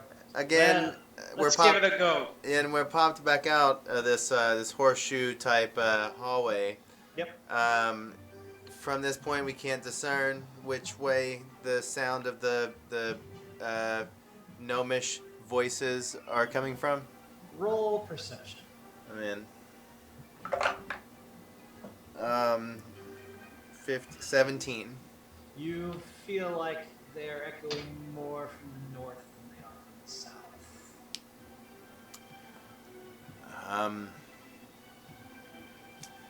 Well, are we trying to engage them or? Yes, that's why we came down. I- See if I- they will help us. I know it's. If we're going to, I say we find them, and instead of them finding us. Uh-huh. So you want to go north? Towards the I say Thardin leads the way. Yeah, that's what I'm thinking. Thardin will lead the way in the barrel. That's what I'm thinking. Okay. I lead the way. Heading north. Heading north. Heading back You up snake back around that curve, come back Yep. out of the original corridor, and go the only other way, which is north, and then turn back towards the east to the very topmost room on the east side, where there is a door. And you cannot open the door with the barrel crab feature. I back off. I back off the barrel and I let one of my friends open the door. I will advance and open the door. Nars opens the door and walks into what appears to be a kitchen. Although a very tiny kitchen. Everything is close to the ground, just like in the other room where you saw furnishings. And lo and behold, there are 5 rock gnome kitchen workers slaving away in the kitchen, and they don't even notice you. Like they're What are they making? unaware. Say again. What are they making? Are they making human stew? They are doing various tasks. One of them seems to be using a poker to stoke a fire in the stove, and they're doing kitchen things. One of them's got one of those big, huge red mushrooms from the island, and he seems to be pressing it in a contraption to extract oil from it. One of them is grinding one of the green mushrooms into flour. I could go on. They're doing So they're all associating with the mushrooms. So. They're all sort of making things out of those mushrooms you saw on the island coming in. Looks like one of them might even be distilling some whiskey. You can't tell. It's a weird looking contraption you've never seen. I will turn to the first gnome closest, and in gnomish I will say, "Who's in charge around here?" You speak gnomish. I do.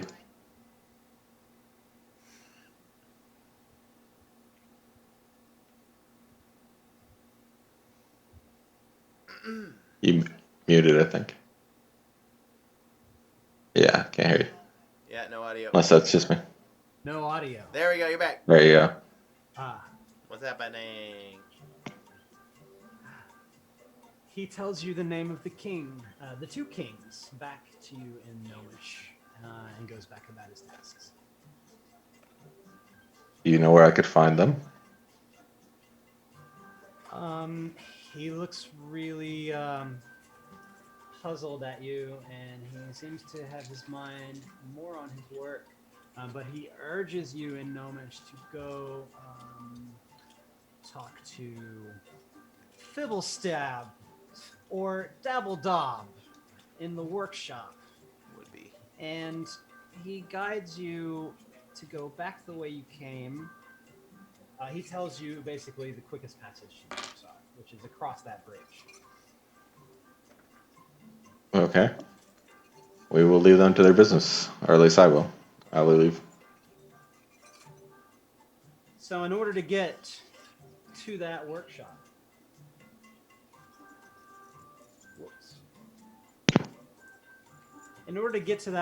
you'll need to go across the canyon. It's in the center room, so the north and south entrances will both lead to it. There may be an obstacle or 2 in the southern entry, but that's the easiest way to get through.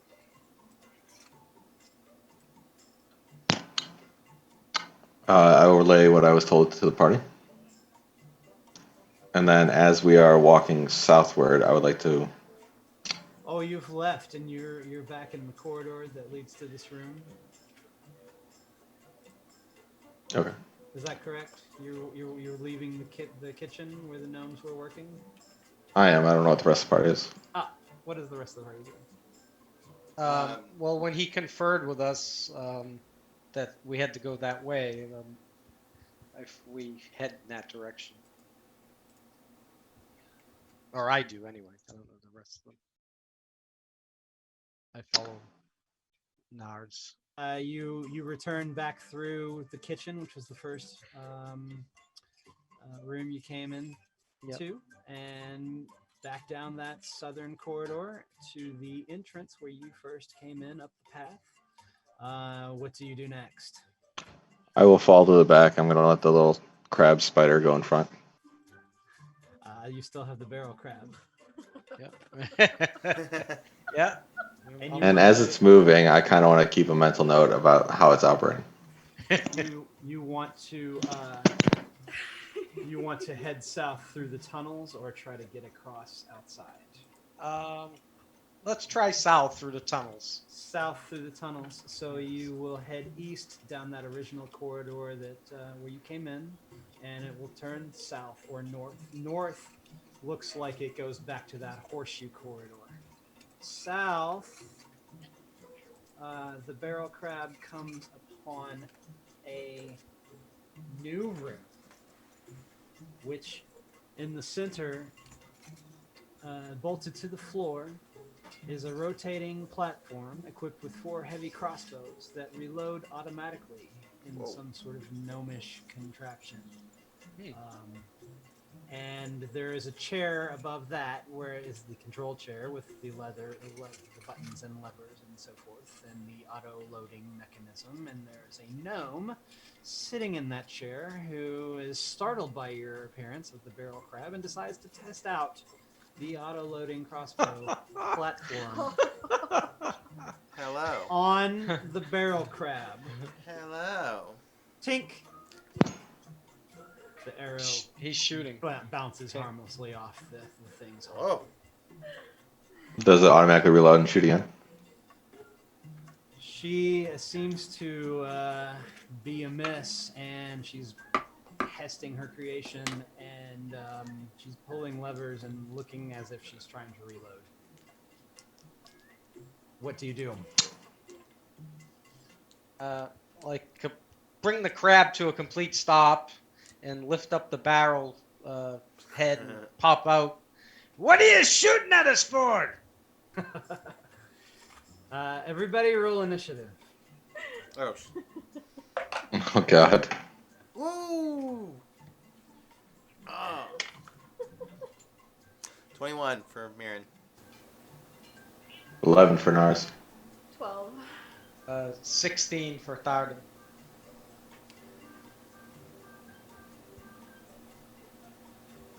12 for Willow. Yep. And what was Myrin? 21. It's a big initiative bonus that I got here. Yeah. You must be really Plus 20. Plus 20. He rolled a -2. Negative. Got that negative dice. Myrin is the first to react. And I'm reacting to exactly. To the arrow that has been pointed and fired at you. And this Now in an engagement. this gnome is like cursing this This machine gnome or something. is trying to get its contraption to auto-load and twist around and fire again. And it's like a crossbow type mechanism, like a Yes. ballista. It's sort of like a ballista, but it's 4 regular heavy crossbows. Oh, gotcha. And they are built into this spinning contraption so that it can fire from each side or spin around and fire another. Gotcha.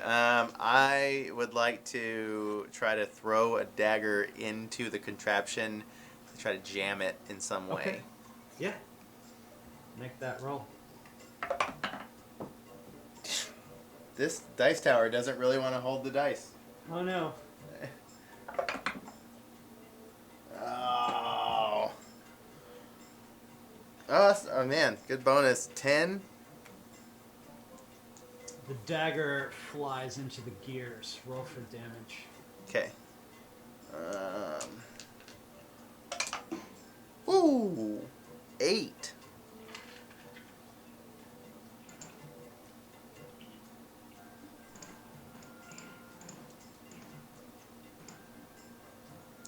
So I get into the gears. Yep, you did All damage right. to the gears. All right. And what would you like to do next? What's the terrain look like around me? It's flat. Flat, Huge flat. Stone. Stone, all the stone You guys wall, are- you all guys that. are inside these stone perimeters of these rooms.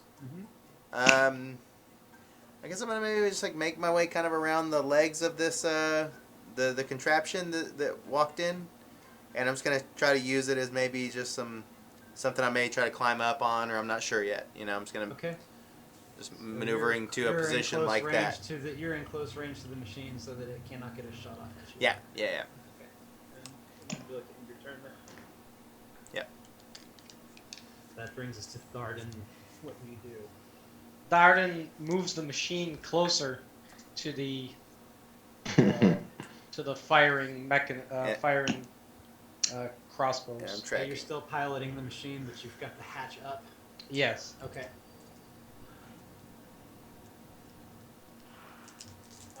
I try to bring it in as close as I can, so You she can get it right up next to you. Okay, just to shield, maybe to shield the rest of the party from taking any fire from her. Okay, so you've put the barrel crab in between your gnome attacking machine and the party, which is all, the rest of it still sort of looking through the hallway, so that fire they are under cover from fire from that direction. And okay, that's your. Now we'll count that as your movement. okay. I pop my head back out and I say, "What are you doing? We're here. We're here to talk. We're here to see the kings, and this isn't very acceptable manners. Shooting at us like that. What do you have to say for yourself?" The rock Like- gnome recluse does not seem to speak common, and she just touts at you in gnomish. Let's look, but she doesn't. She seems distressed.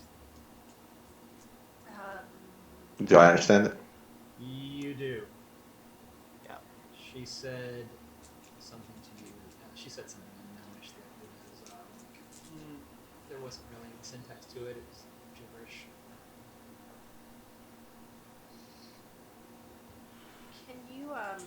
Can you ask her what has her distressed? Did something come through here?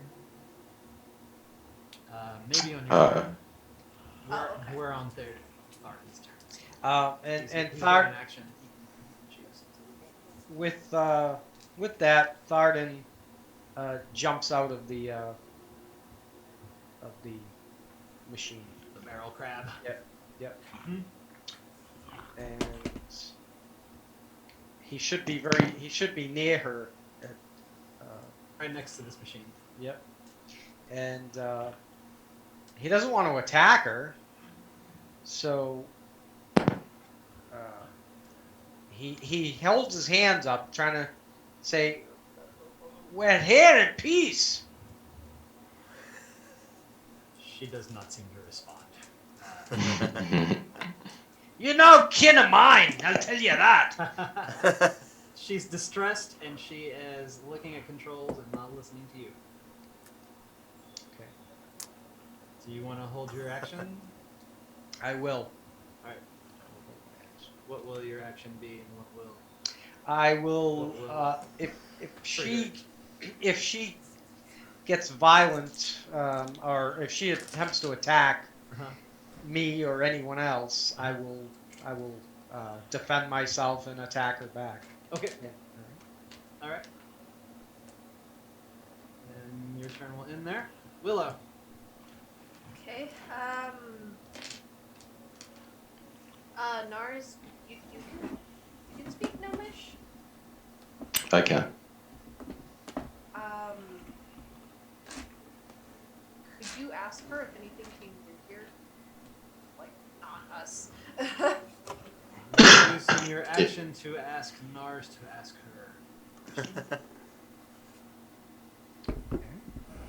Does that allow me to talk? So, do you want to do anything else on your turn? Probably not right now. Okay. You'll use your action to talk to Nars, whose turn it is next. Alright, I walk straight up to her and I grab her by the scruff and I pull her off of that machine. She is squirming in your arm. Oh wait, I guess you should make a strength roll or something to see if you can do it. And as I do it, I yell basically exactly what Thardin said in Gnomish with a terrible dwarven Gnomish accent. Love it. Give me that strength roll. Yeah, that's not bad. Straight strength, right? Yeah. 16. You easily pull her off of her chair. The machine is now out of commission, and she is squirming in your arms and not responding to your words. I just hold her dangling in the air. She tries to get away. Yeah. And then I will say, are you done yet? She says yes.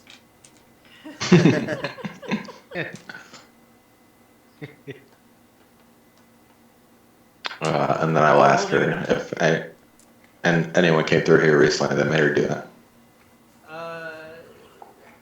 She's not quite sure how to answer your question. She seems to be a little bit crazed. Like, you're not going to get a straight answer out of her.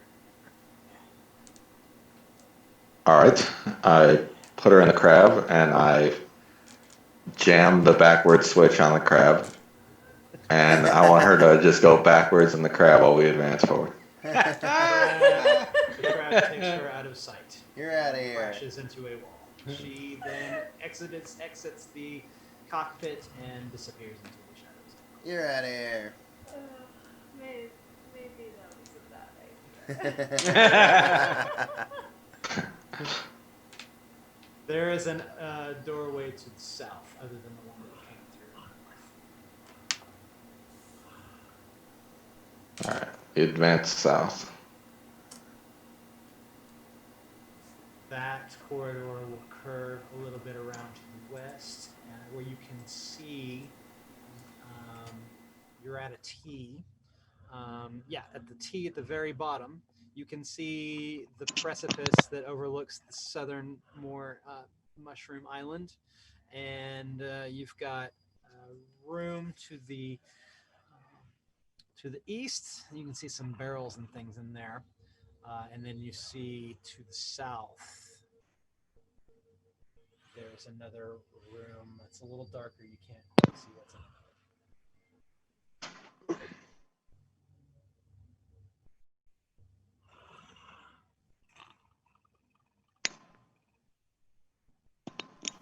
But from your map, you can see that room to the south also has a corridor, supposedly leading west, that will take you out to the bridge. Okay, we'll make our way south then. And then head to the west. Okay. So that bottommost room.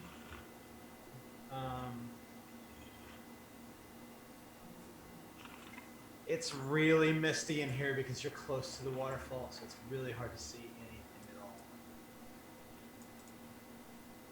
until you start walking through it. Is there anything in the bottom room? The room that you're in now?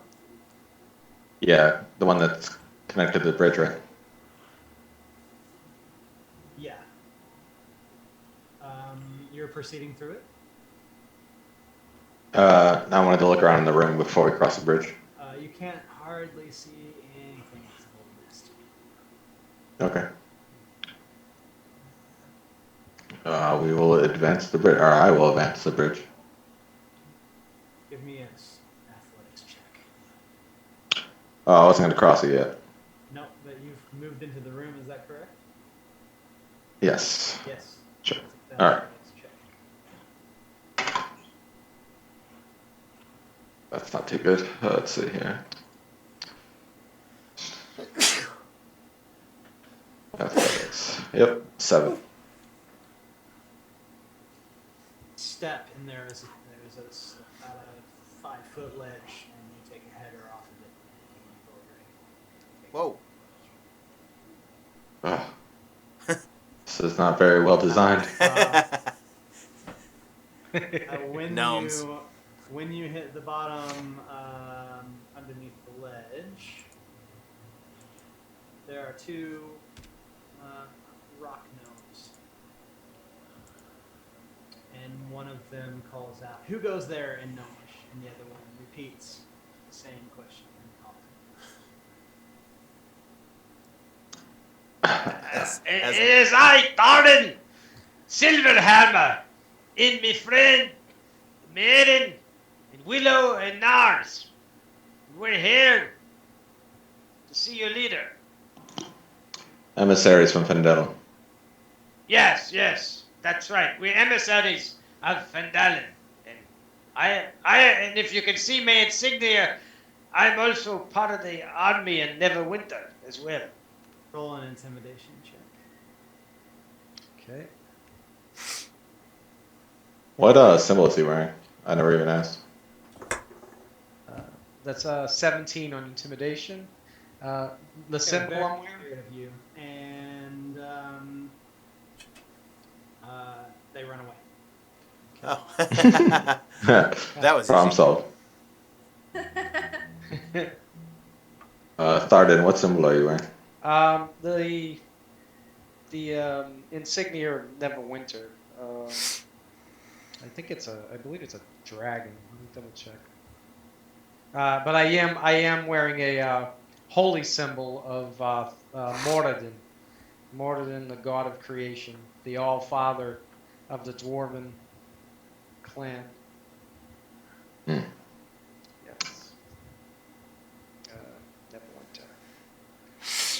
They ran off Okay. What did they leave anything behind? to the east. No, they took their shit and ran. Okay. You're Take the money and standing run. in an empty room where they used to be guarding. And what were they guarding? I mean, like, can we discern what they're guarding? You don't know what they were guarding. Okay. But, I mean, are they guarding the direction that we were heading? Is that what they were? they've been given orders to look out Yeah. for Okay. something to guard against. I got it. Okay. I'm just trying to Um, in the assessment of the situation. So, Yep. Yeah, and you look down a hallway. You see some steps leading down to that bridge that's across the canyon. I will turn to the ranger and I will say fresh ankles first.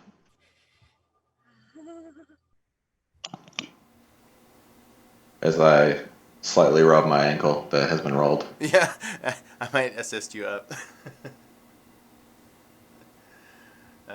Yeah, so Myrin would take the first few steps down. The steps. It's pretty sturdy. Okay. Either on the bridge or down the steps. There was the steps. There were steps. Yeah. That's where I was headed. Those are in the corridor leading to the precipice. Oh, okay. Well, we were trying to head towards the bridge actually. Right. I believe. We're trying to get Across the bridge. So I feel confident enough to make my steps through there, even though it's misty, I believe. So I just can't really see. There's a bridge, and I really can't see through the mist. Correct.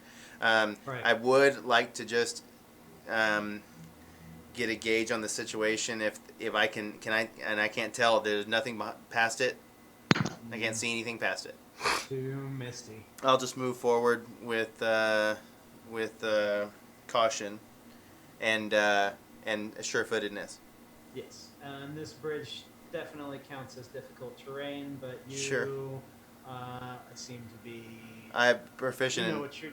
I'm proficient what in you're enough doing. things that I think would make me be sure-footed on this bridge. You know what you're doing. As you cross it, it sags a bit, but it seems really sturdy enough to get all of you across one at a time. Okay. Well, I would just kind of gesture as I'm moving forward and assessing. I'm just gesturing to the party to move, but I'm still trying to until the sight breaks. I'm not going to really be able to see, so I'm just getting soaked as we're going across, and just waiting to see what is past the mist. For sure. Yeah. For sure. And you make it to the other side without mishap. It's just a rope bridge. You've been on many before.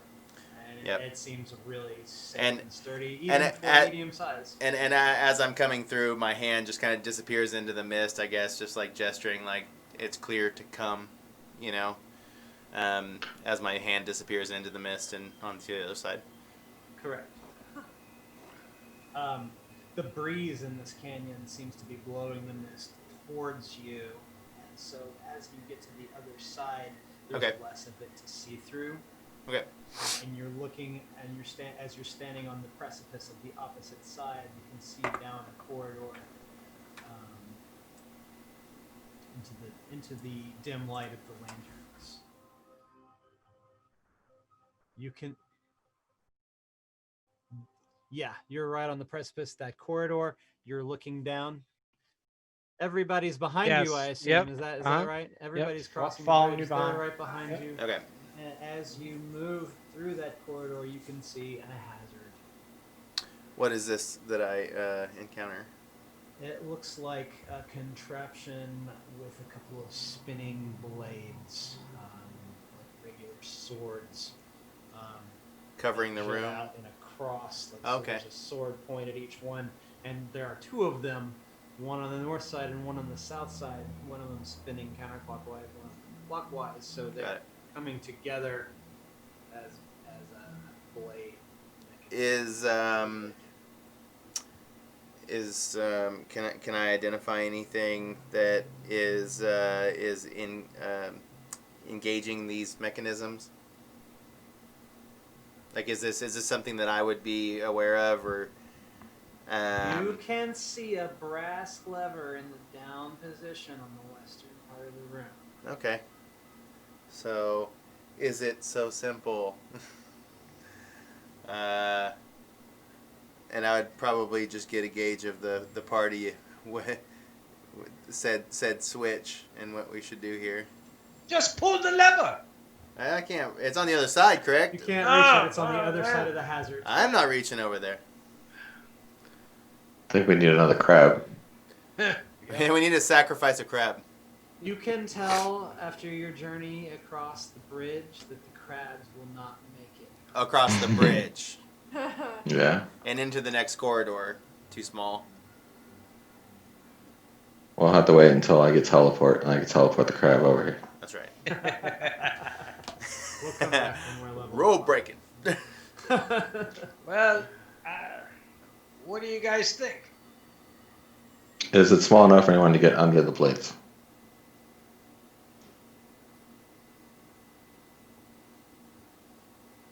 DM. Dungeon Master. No audio? Maybe? No. Can you hear me? Okay. Yeah, we got you. Yeah, no. We were just scared.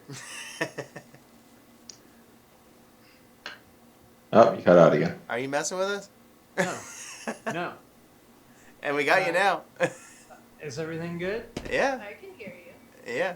Well, I know you can hear me. I don't know if it's I think when you turn to the It's different for you side, and me. We're not listening to the same thing as it. Yeah. It is not. You cannot. A medium-sized person would not be able to crawl under the blades. But a about a small. rat or but a something. small dwarf. A rat. We're thinking the same A thing. rat would fit under the blades, for A sure. rat? It's rat size would fit under it? Mhm. Okay. Well, Or something else smaller. Did you want a wild sheep? Thinking about it.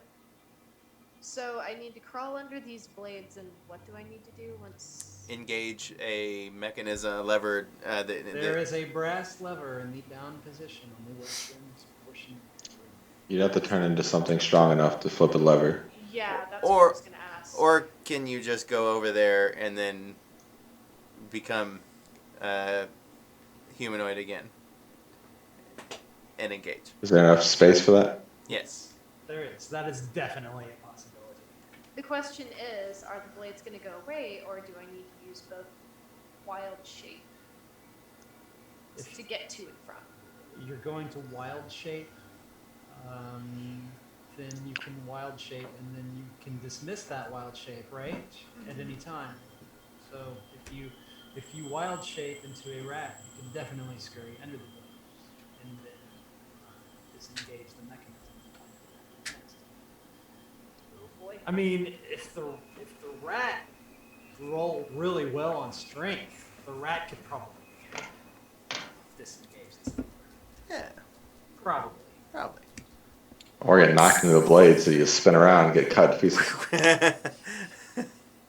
One of those two things. Okay. Just requires a dice roll.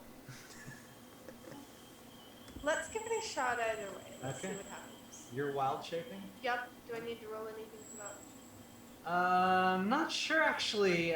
Maybe the party. No, she can do it as a bonus action. It's a bonus action. Is it a level 1 spell? It's something you get when you. It's a you're druid. Level 2 Yeah. druid. It's a druid power. It's a Yeah. built-in druid. power. I Okay, go I- ahead. All right. You know, would a raccoon fit under there? Yeah. Oh Raccoon- yeah. Raccoon's There we go. stronger than a rat. Let's do a raccoon. And a little more wiry. That's a little more reasonable. There we go. Crafty little trash Mhm. cans. Little trash Ninja crawl. Yep. As you morph into a raccoon, you feel the wild magic associated with this place move the weave, and your raccoon sprouts the wings of a butterfly. Sweet. Wow. And that gives you Stylish. a flying speed of 30 Buttercoon. feet as well. So you are now a raccoon with butterfly wings. That's marvelous. I'm gonna go home and draw that. Yeah.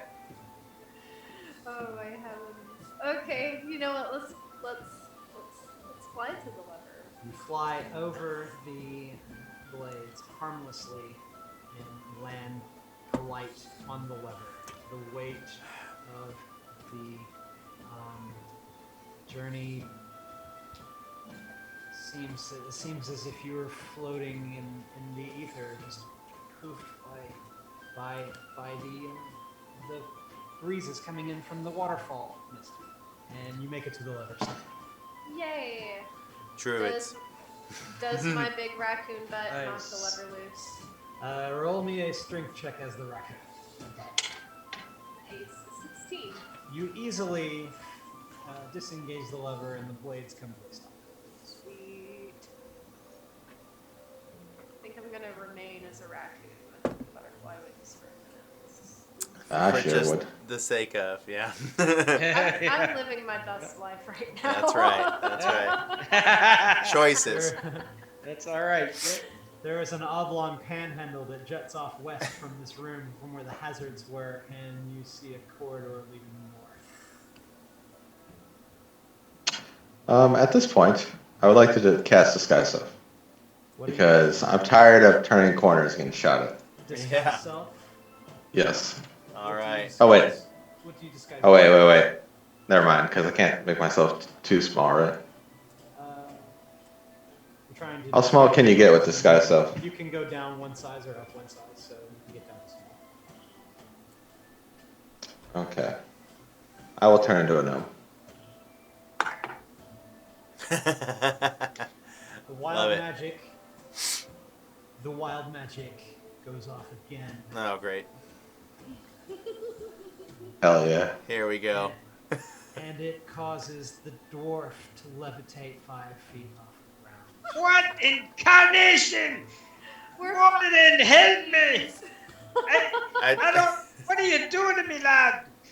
I grab his foot and hold him, like trying to hold him down. I don't like it. I'm Dwarf balloon. I'm afraid of heights. Don't put me up too high. Yeah, to complete You're this only image, 5 I feet up. attach. You're only 5 feet up. That's like what? Your head and shoulders. That is high for me. Nars, I see where you're going with this one. I attach my silver wire to him, and he is now a dwarven balloon.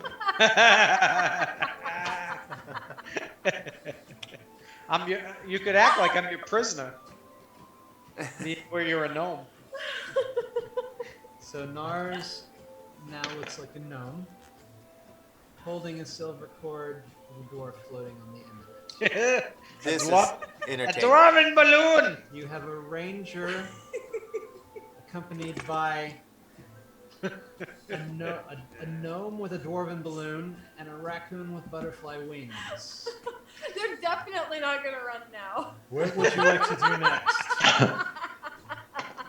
I will take the front.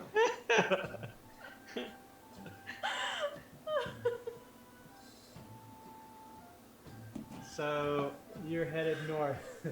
You're headed north in this corridor, and it snakes around to face west and goes up a flight of stairs. And you come to the opening on the other end of this corridor into the adventurer's workshop. There's lots of small tables around, a bunch of gears lying around, and you see 2 dwarves squabbling over how to cure the kings. One of them is arguing for a sanity ray, The other one thinks that's dumb and wants to try to build something called a straitjacket. And you overhear this conversation as you speak gnome, and they turn to look at you, and their faces light up at your invention. I turn around and I say, "How about a dwarven balloon?"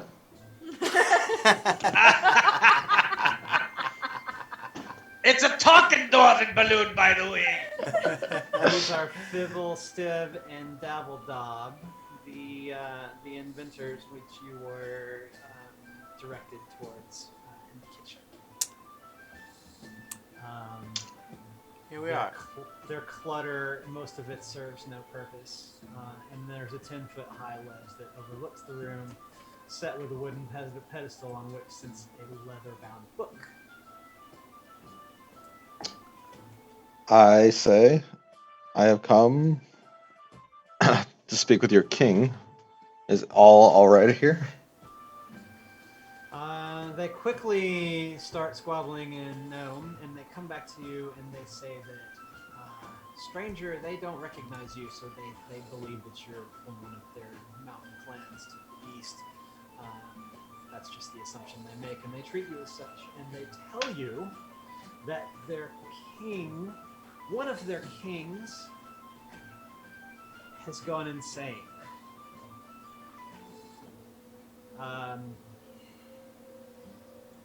He saw something. He saw a shapeshifter. Oh God. That had disguised itself as a carpet in the throne room, and it ate one of his courtsmen, and he lost his shit. And only the other dual king can talk to him. They're both missing, and they've gone into hiding. And we are trying to remedy this insanity with something. They're trying. They think you might have a better idea. Is he Where is he at?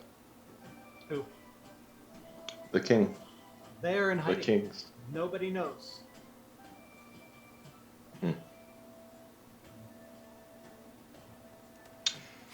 Well, we are here to help. We desperately need your help as well. So, what can you tell us about the creature? Last it was seen in the eastern portion of where we just come from. They believe it's lurking there somewhere. They don't know what it looks like, but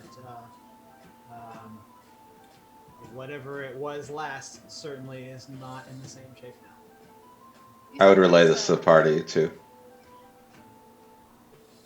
Go ahead. Did you say there was a leather book on the table? or There something? is. Can I like go over and just like pat it? It's well within your reach. Okay. I'm just a raccoon. I'm just gonna pat it. Oh, you're a raccoon. Yeah, I'm Still the a raccoon I'm butterfly. Just gonna pat it. You can scramble up to the ledge and take a closer look at it if you like. Okay. The cover is written in Gnome and Common, and the title of it is Magic of Gnome Yard. Ooh. I'll open it up. Your little raccoon hands are sort of ripping the pages a bit.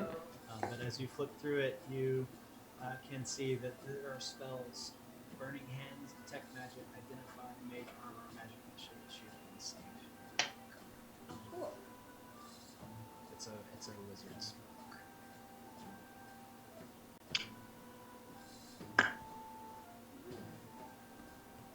Are there any other things on the table that are of interest? Good question. Roll me perception check.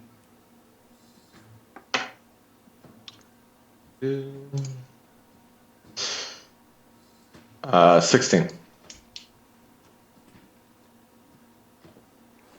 I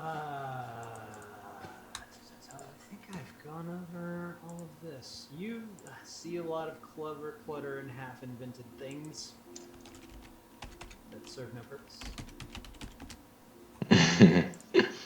I will ask The leather-bound book is really obviously I'll ask the gnomes if they speak common. They do. I relay that to my party so they can talk to them. They ask the party in common if they have any advice on how they might both help cure Corbos and King Larky.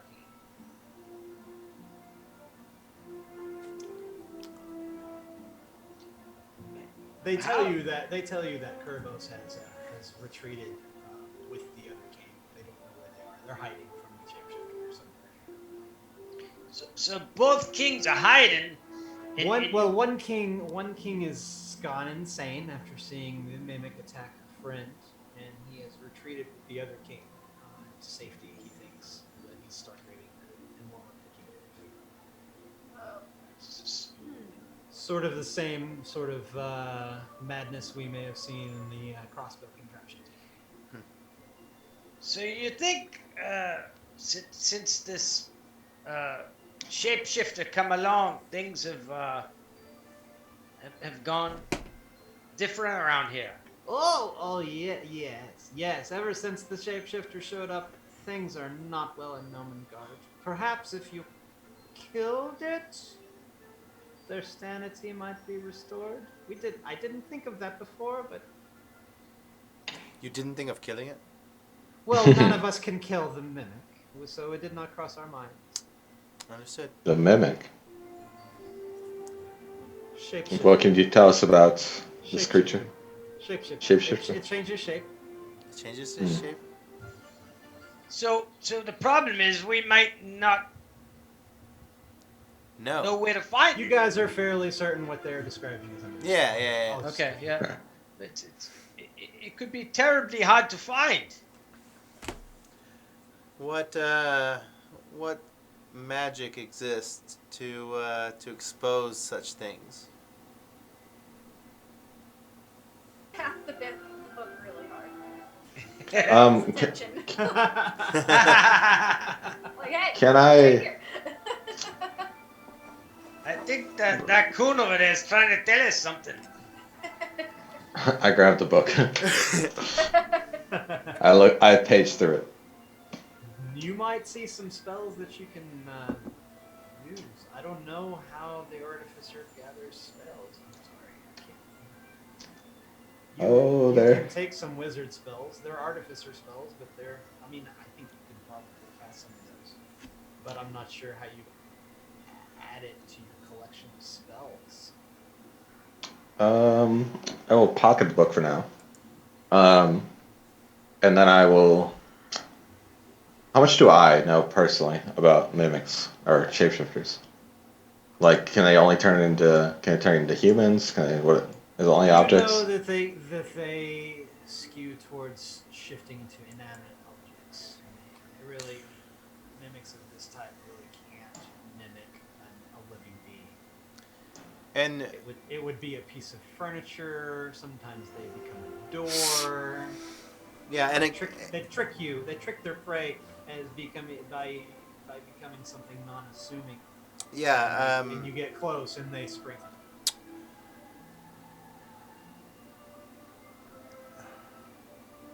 is it possible that What do you- we've already encountered it and we did not know? It's possible. Is there a room in which something that could turn into an animate object would hide? That's not frequented. Are you talking to these folk? Yes, a room that's not frequented much. They tell you that there is no rhyme or reason to the shapeshifter's whereabouts. He's taken 2 of them so far, and each time has been in a completely different place. One was in the throne room. The other was in.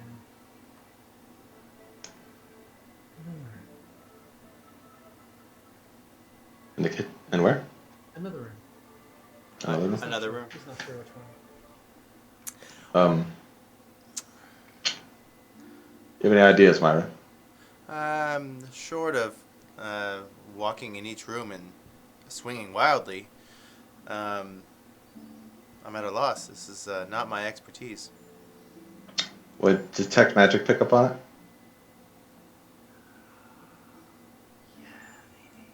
Dungeon Master. Could be. Mhm. All right. Well, I will. Go ahead. I could. Is it an evil creature? I might be able to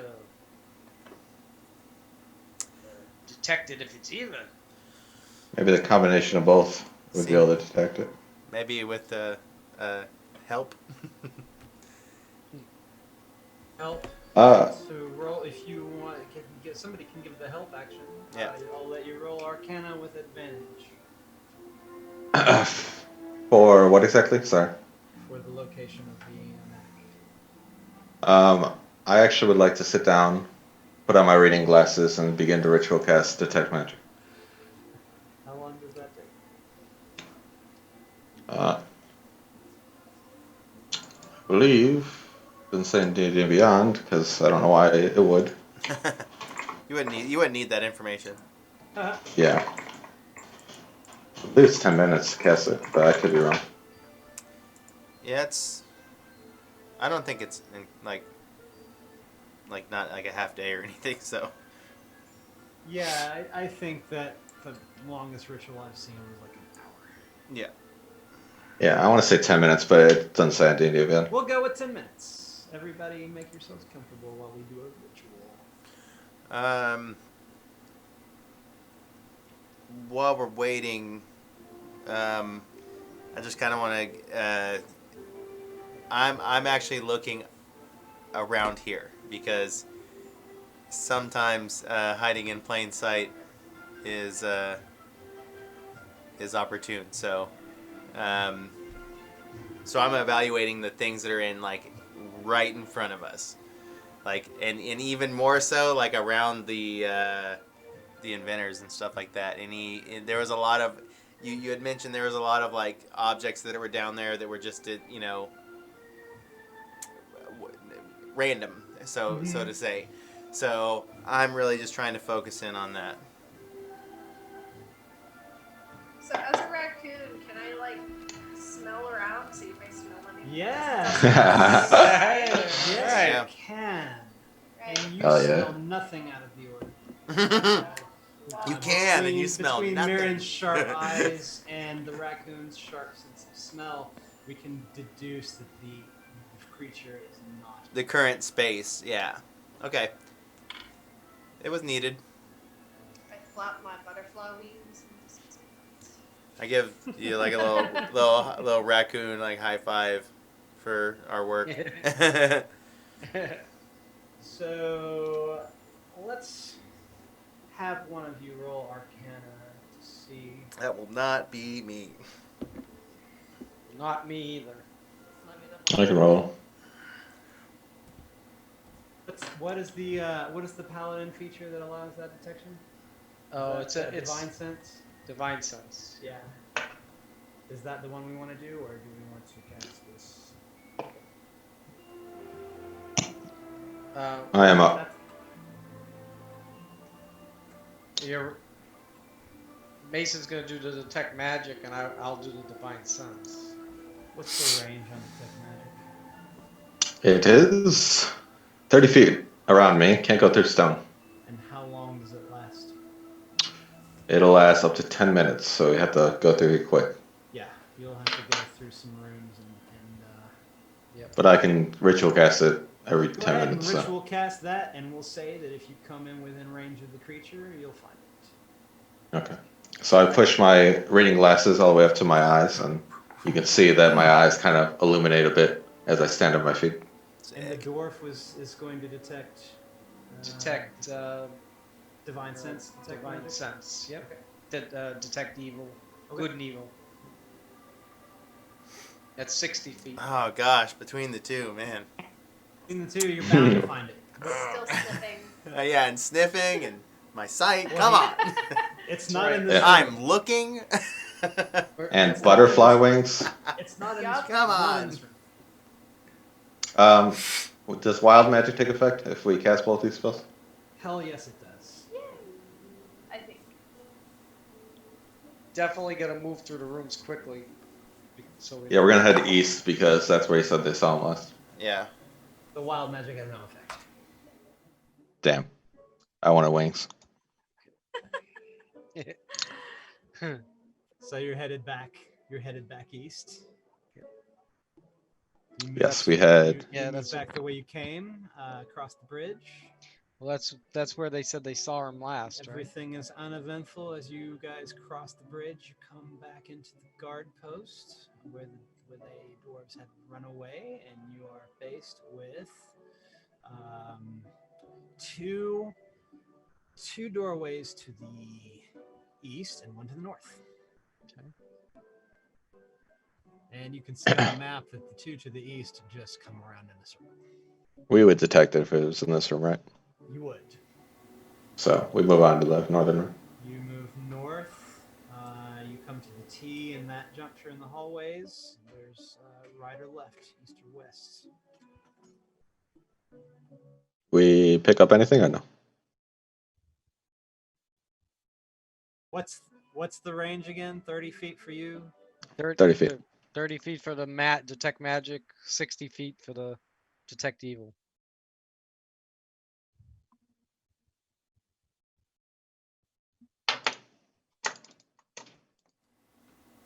I think that I'm also walking around at least with like a dagger in hand because I'm just trying to like feel somewhat useful in this situation. That's the right thing to do. Yeah. Yeah. Which way do you go?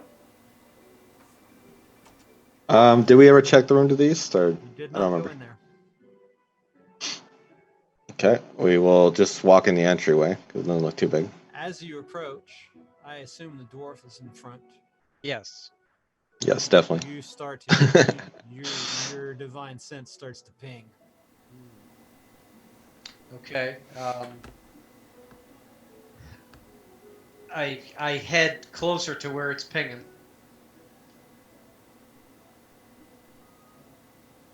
Something's ahead here. Be Nars- cautious. As Nars comes in, as everybody comes into the room, Nars is also close enough so that he can see that I didn't ever give you the description of this room. Let me do that. Let's have it. Walk into a room that contains 12 40-gallon barrels set into wide alcoves. Each barrel is secured by a wooden brace. The barrels in the south alcove have been tapped with wooden spigots. 2 of the barrels are half full, 2 are nearly empty. This is the wine that the gnomes make out of the purple mushroom. And so these barrels, they're sitting, you can see the alcoves. There's 8 of them in the southeast corner of the room, and there's 4 of them along the north wall. And the most western one on that north wall is slightly glowing to Nars's eyes. Okay. Eyes on the Which barrels. means you were detecting magic, and the dwarf is feeling some stern evil coming from inside. I pointed out to the It dwarf. seems that you have tracked the mimic, and it may or may not be aware that you know it's there, but it's not moved. Okay. I Yes. stay along the western wall and I point it out. It's over there, yes. I draw my hammer and my shield and have it prepared. Yeah, fireball culminates in my hand. Or sorry, firebolt. Everybody roll on Fire. Fireball. Blow up this whole room. Oh, that's good. Oh. Nars rolled a 7. Nope, 5. I know your pain. Story of my D&D life. Low rolls. Thardin rolled a 14.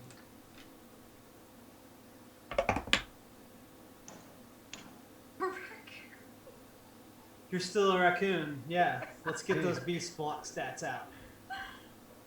Hell yeah. This is so exciting. Yeah, probably. Right? Let me see if I can find something in here. I don't know. Would that be in the player's handbook? Yeah, I think. Yeah, that it probably is not at the listed. end. It's in an appendix in the back. Yeah, I'm pretty sure it is. but I've got it right in front of me. Oh, rad. Me too. Just kidding. Looks like you've got a 3 to your strength and a 16 dex, a 15 con, and a 5 intelligence. But Good. I believe you keep your stats from the wild shape as far as the intelligence and those things go. Isn't the HP different or something? The like HP is different. that? Okay. Yeah. The HP is as of the animal. My last campaign, I played a druid.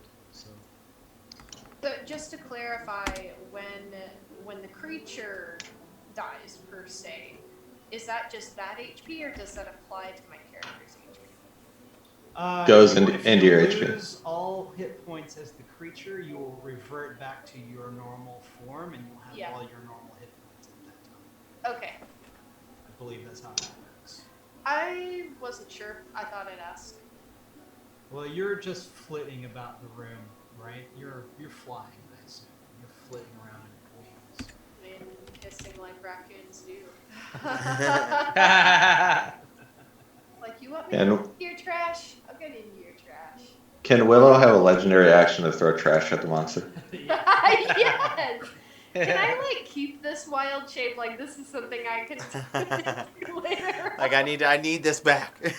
You want the wild magic every time. Oh my god, if it was only on the raccoon. Like, just this blessed raccoon. What was Myrin's initiative roll? Oh, it was a 13.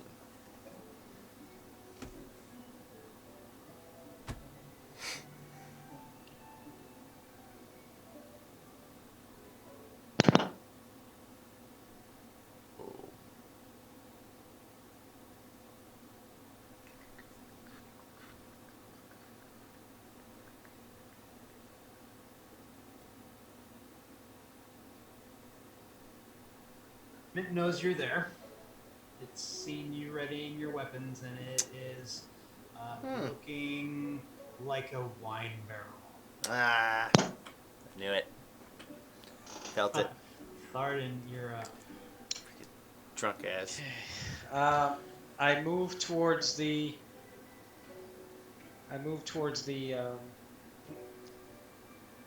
The mimic, and attack it.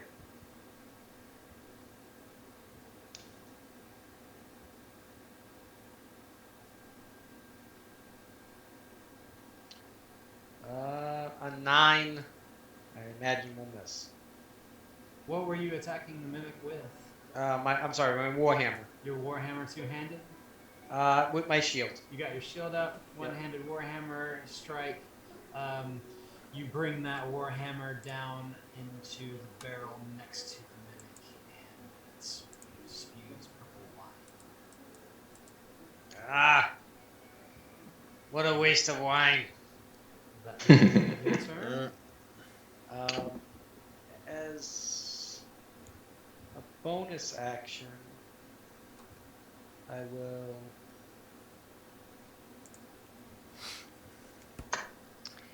will cast a compel doom. Oh, I'm sorry, I attacked. I can't cast at the same time. Oh, but it's a bonus action spell. Yes, you can. You Yeah, can you cast can. a spell That's as a right. bonus action. So I cast compel doom upon the mimic. So I compel the creature that I see within range must make a wisdom saving throw. On a failed save, the creature is drawn toward you and compelled by your divine demand for the duration. It has disadvantage on attack rolls against creatures other than you and must make a wisdom saving throw each time it attempts to move to a space that is more than 30 feet away. Nice.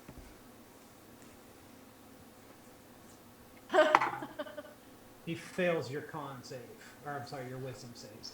Okay. Oh.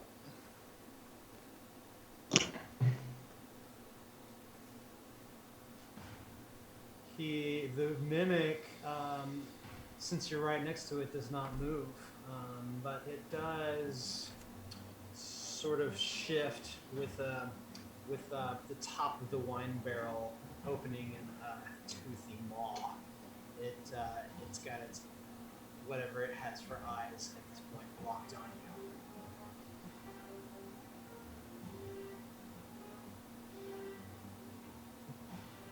you. Spell ends if you attack any other creature. You cast a spell that targets a hostile creature other than the target, or a creature friendly to you. Damages the target. Or casts a harmful spell on it. So it's going to end as soon as somebody hits it. Oh, as somebody hits it. Knew it. Or if you end your feet more than 30 feet away. Knew it. Is that the end of your turn? The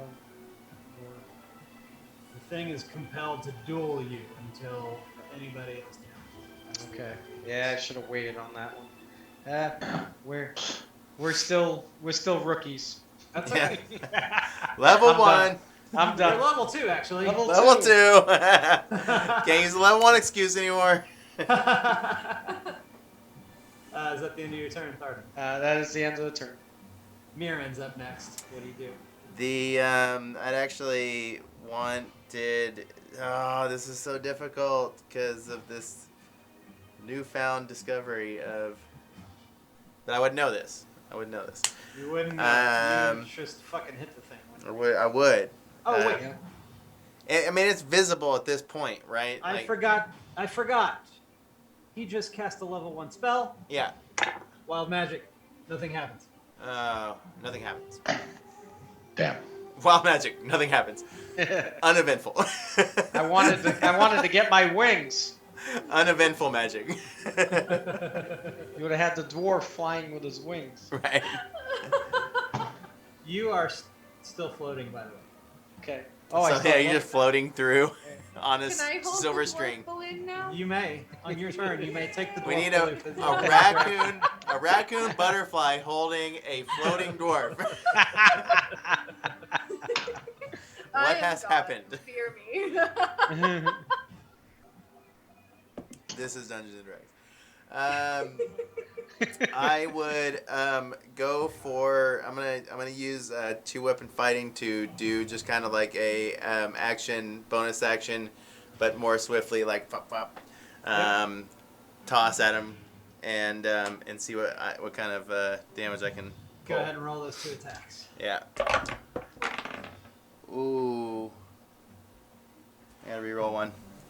You okay? Not great. 12 and 14. Both of those attacks hit. Okay. I believe when we're rolling damage for 2-weapon fighting, you'll get, those are the daggers, right? You'll get a D4 plus 4 for the first one and a D4 plus for the second one. Yeah, that's how I understand it as well. Let's do that. So that would be a 2, 6, 7. 7 damage. Yeah. You got it.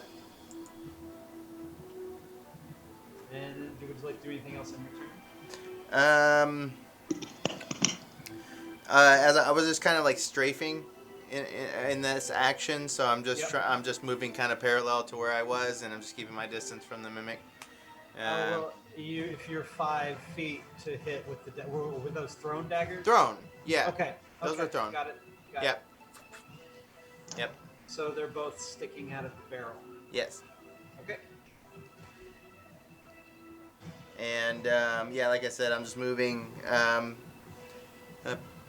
parallel and keeping distance. Okay. And yeah, that was my bonus action as well. A little bit of movement. That's me. Great. Yeah. Next up, we have the mimic, and he's going to he's going to try to strike at the dwarven balloon. Of course. Pop my Always the guy up front. balloon. As long as he doesn't pop it. I didn't Right. get a chance with it. The mimic, the barrel morphs this out of the side of the barrel, morphs this pseudopod-looking thorny arm, and it strikes out at the dwarven balloon. and hits the shield.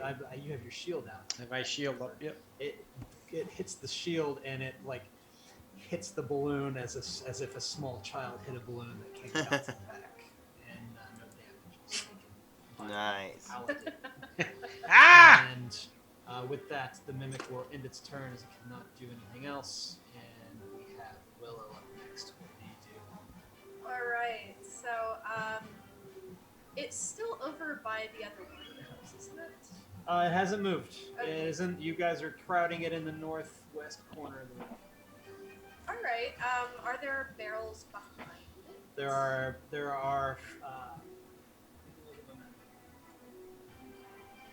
There are 3 barrels to the left of it. One of them has been punctured, and there is wine dripping all over the floor. How heavy are these barrels? Could a big fat raccoon possibly knock one over with a strength check? Yes, possibly. Okay. That's going to be a very difficult feat for a raccoon. You're going for full barrels. I'd say. Possibly one less full as long as I can make a mess on the floor. Okay. Or a So bigger you're going mess for on the barrel that's been punctured by the hammer. It's kind of sloshing around. A lot of it's spilled out already. Is that what you want to do? Okay. From- Roll that check. Oh, 18. Your raccoon bounds to the top of the barrel and using its momentum upsets the rest of the wine all over the floor. And you still have no movement or any bonus actions. I'd like to just kind of flit off up into the airspace and kind of gravitate away. On just your like- wings. You flit with your wings up into the space above, out of the pseudopods, reach. Yeah.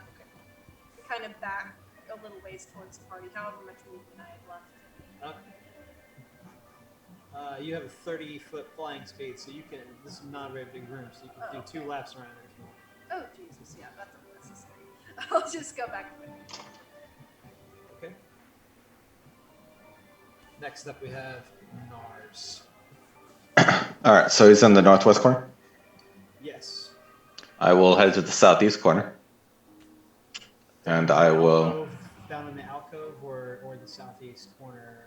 southeast corner by the barrels. He's in the northeast corner of that alcove. Okay, I will head to the southwest corner of this room, Southwest corner of the room by the barrels in the alcove. Got it. and then I will do the same old, and fire a firebolt at him. Okay. Roll for that attack. Oh, perfect. A whopping 3. Actually, no, 8, but still misses. Yes, the firebolt misses. Actually hits that barrel on its side and starts to blaze. Hell yeah. That'll be it. Okay. We're back to our dwarf balloon. What do you do? I'm going to make another attack. You're sort of levitating, but in this time since the wild magic was first cast, that fireball was a cantrip, right? Yep. Since that wild magic was cast on you, you sort of have swimming action where you can actually move. And I'll give you the same. I'll give you 30 feet of movement since you're floating and you're not encumbered by that armor. You can sort of levitate and jockey your position, and you have the weight of your body behind your blows, but you're not touching the ground. I kind of jockey my way a little closer and make a swing With the warhammer one-handed. with the warhammer one-handed, and does a 15 hit. It does. You bring the warhammer down onto the mimic, right between those metal discs that reinforce the barrel, and it lets out and roll for damage. So it takes 6 points of damage. Very good. And as a bonus action, I cast a shield of faith upon myself. So it gives me a +2 more to armor. What spell was that? Shield of faith. So it brings my armor class up to 21. And Damn. brings your skin tone to a vibrant shade of blue. Just All right, I look like a dark dwarf now. Yeah, I was gonna say we got. A Drew guy. Yeah. Okay. blue dwarf balloon. Yeah. Yes. And will that end your turn? That'll end my turn. That brings us to Myrin Windsong. Yeah. Boy, is there any taking account for what's in the room? Is there any higher vantage points I can gain? You could jump up on top of a barrel. The barrels, the mimic barrels. No, only one barrel is a mimic. Okay. There are 11 other barrels in the room that are not a mimic. That are stacked. They're stacked. No, they're positioned along the alcove. So there's 3 other barrels near the mimic, which look like 4 barrels. Mm-hmm. Yeah. One of them is toppled over and is burning and smoldering. And then there are 4 barrels along the eastern side of the southern alcove, and 4 barrels along the southern edge. I think that more so generally, there's not a place that I can gain a higher vantage point other than standing on a barrel. No. Okay. There's no vantage point to this room. It's hewn out of the rock. There's nothing to stand on. There's Yeah. So. Walls.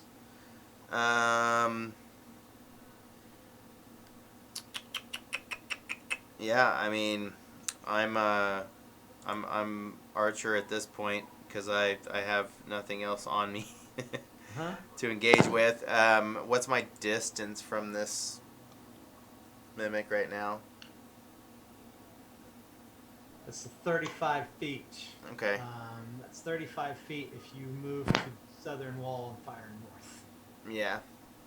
Yeah. But am I in? Is anybody in line of sight? If I popped a shot off. No, you can get a clear I just shot got to from take account for these things now. Mhm. So. I mean, there's a floating dwarf nearby. Well, so he's above, so that's there's a good. flitting raccoon nearby. You have a clear shot at this point. Yeah, I'm into it because that's pretty Because- much where I'm at because right now. You're down there where Nars ended his turn, so you're standing next to Nars, I think, down on the southern wall. After I'd made that strafe movement. Oh, you didn't move, but I thought you were gonna move away and get some range. I thought I had done that in my last turn.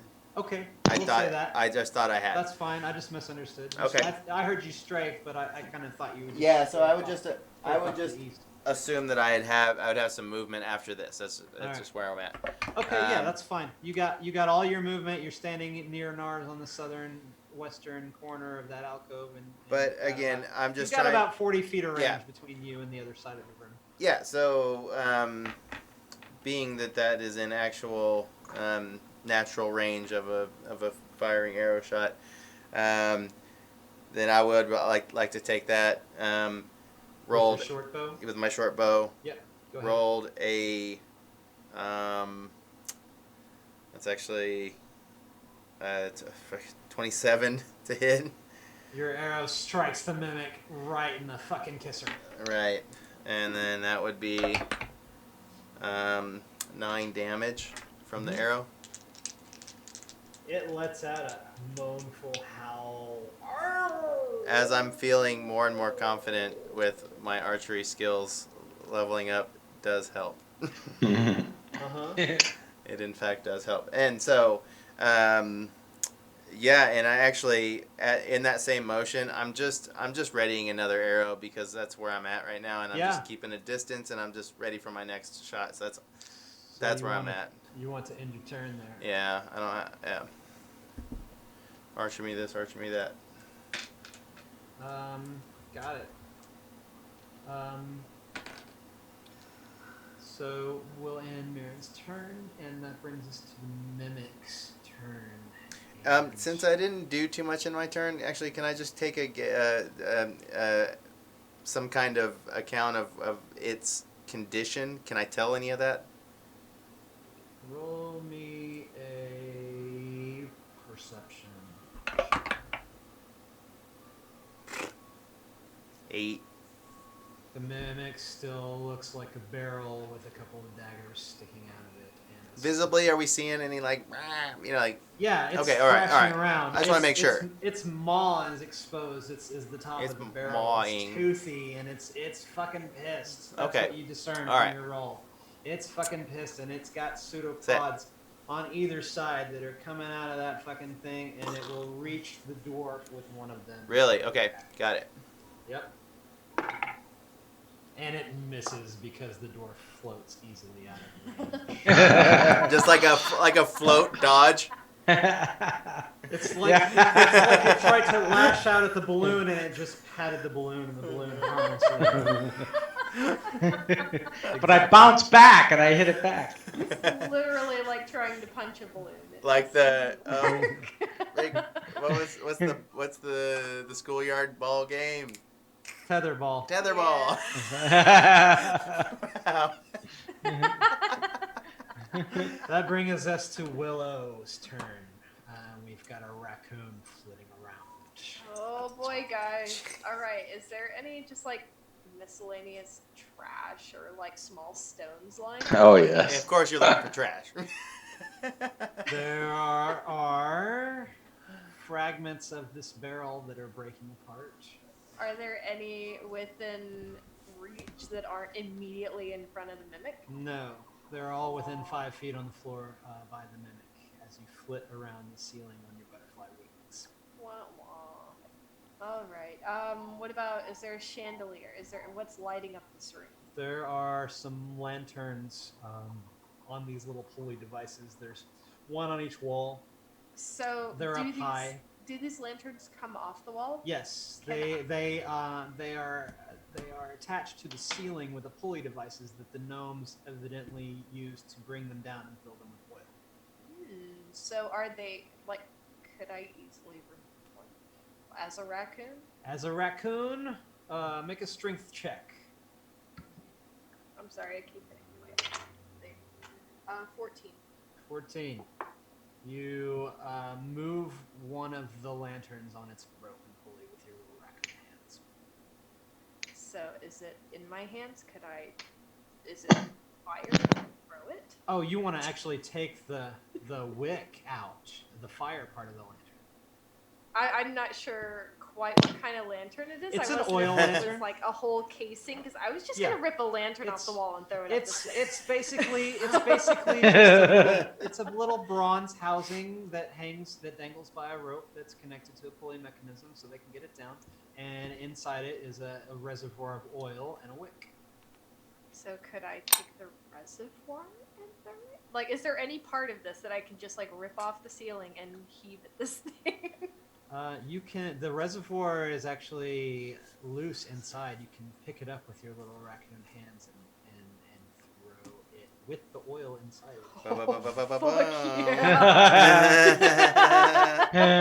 Here we go. And Alright. I will determine a DC for that, and you'll roll for that attack. All right. Roll me a D20, add your proficiency, I guess. 18. What's my proficiency? 20, What would I add to that? 2. Okay, so 18 plus 2. The raccoon chucks the oil reservoir from the lantern, dimming the room slightly. Which way did you take, the north, south, east, or west? I don't care. I guess whichever one I was closest to. Well, where were you? You're just kind of flitting around. I will say that. It was near the entrance where you came in. Okay. That's the one you got. 'Cause- We'll say it's the north one. That's over top of the barrels where the mimic is. Okay. And the reservoir strikes the barrel and coats it in oil.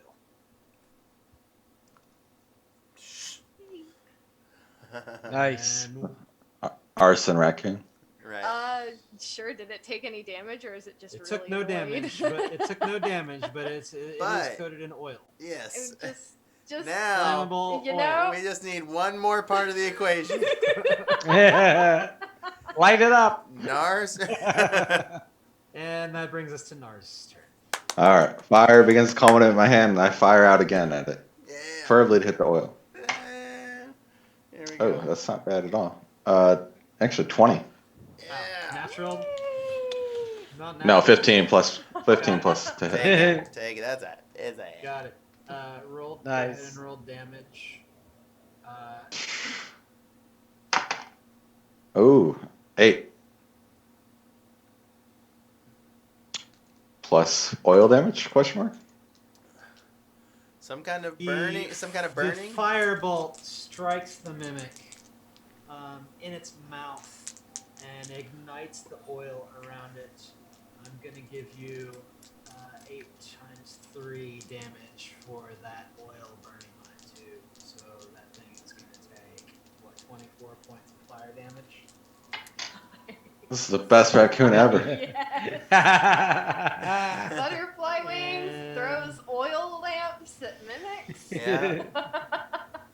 This keeps getting better. That brings us back to the top of the round. Thardin, what do you do? The Uh, mimic is on fire beneath you. I And still it is take a swing. screaming and wailing. That's right, he's still a balloon. I balloon my way over. I float closer to it and I whack it with my hand. My 18 plus 5. Yeah, this is a hit. 18 plus 5, 24. Right? 23. I'm sorry. Warhammer Yep, Warhammer. crashes down onto the flaming barrel with the toothy maws, flailing pseudopods, and roll me the damage. 10 points of damage. Yeah. How do you do this thing in? I come down as hard as I can, screaming, "Mold it in!" And I slam the warhammer as hard as I can into this barrel and obliterate it. And the shards of it burst out, and pieces of flame that are on the shards just fly all over the room. And we actually have to dodge it as it just bursts all over the room. Yeah. We may have to actually put some out because we're worried they might catch the other barrels on fire. Stomping them on the ground and stuff. You have defeated the mimic. It sort of turns into purplish green. Those pieces of the wooden barrel kind of morph before your eyes into these grotesque alien bits of tentacle and pseudopods. And it is no more. Good job. Killed the mimic job. that is causing havoc to Nomengard. I'd say It's a the little bit task is after- complete. It is a little bit after 10 right now. I'll go ahead and role play with you the rest of this if you'd like to, or we can knock off night and do that next time. Let's finish up this little area. Yeah, I'm okay with If Yeah. finishing. everybody wants to Finish finish, up. now, Yep. let's do that. Yeah, that's fine. And then you can level, because that experience is going to get you to level 3, but we'll go ahead and wait till the end of the session to do that. Okay. So, taking care of the mimic, what do you do? Myrin, Yes. perhaps we could deliver the body as proof. I think that, yeah, it's, Well, there are alien-looking purple and greenish pieces of organic material all over the floor. shall We will we, deliver the organic pieces of material. we should, we'll bring something back as proof. I would, Can I sniff some of it? Sniff it? Yeah, Yeah. go ahead. raccoon sniff? Like, I'm not sure. Would I recognize this? Well, like, with my druidic abilities, even as a raccoon? Like privately, would I know what that was? You guys know it's a mimic. Yeah, You've all heard tales of mimic, and this thing has behaved exactly like what you heard about. So you're all pretty sure it's a mimic. and It smells like a mimic. at minimum, we just need to let them know that we've taken care of the issue, Yes. and Well, so was there that the any- kings can come back. Yes. Was there anything to do with the mushrooms? Was that tied into anything at all? The mushrooms you have surmised are the food source for the For the gnomes. Gnome garden. They harvest them and But are they abnormally bigger for some reason? I think is what she's. They are abnormally bigger because the wild magic that enchants this place Okay. causes them to grow twice their size. Okay, Yep. well, then that makes sense. I was like, wait, did we sum that part up? I'm still a raccoon, obviously. I don't know, I'm a raccoon. simple creature. And if you would like to fly out of here and back across the chasm, you can enter much more easily than everybody else. And the balloon follows her across Balloon the cat. follow I her. will take the dwarf And that's the balloon. screenshot for the session. A butterfly with a raccoon with butterfly wings, holding Floating onto across- a dwarven balloon, flitting across A the waterfall. chasm with a nice picturesque waterfall. I'm seeing the screenshot. I'm seeing it. I'm gonna go home and draw this. Yeah, Oh, awesome. I'm gonna go This is gonna happen. This is great. Yeah. Oh, this is so fun. What do we do? Do we head straight back to? Well, we go back I wanna to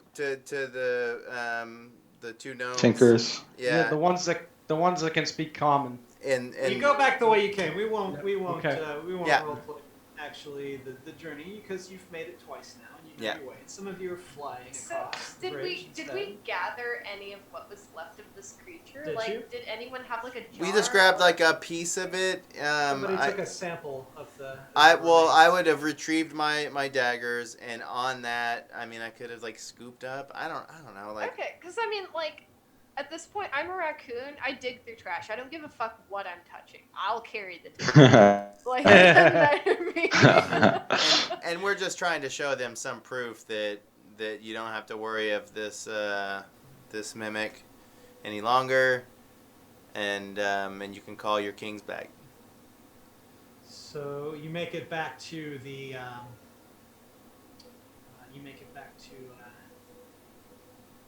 Their workshop, and Yeah. and they're overjoyed at your task, and they lead you out of the eastern. I'm sorry, No, the, don't eat my hat. the western facing corridor, and bring you into an empty throne room. The gnome kings are nowhere to be found. They're nowhere to be found. No, it's an empty throne room. Give a sniff. They're hiding. Is this where they last were seen? This is where they were last. There's a door. There's a hide. There's something. Can I give a sniff? Yeah. Yep. Raccoon. Raccoon sniff Yeah. to the rescue. That was a 15. The raccoon smells what may smell gnomish on a portion of the rock wall behind the two thrones. Directly behind. I can feel it. Directly behind the two. I'm sensing some sort of like rock doorway mechanism of sorts that's been invented by the workshop and protecting You them. find the secret door behind the two thrones, and you push it open, and it leads you to a hallway where it comes to an abrupt dead end. They're looking for another mechanism.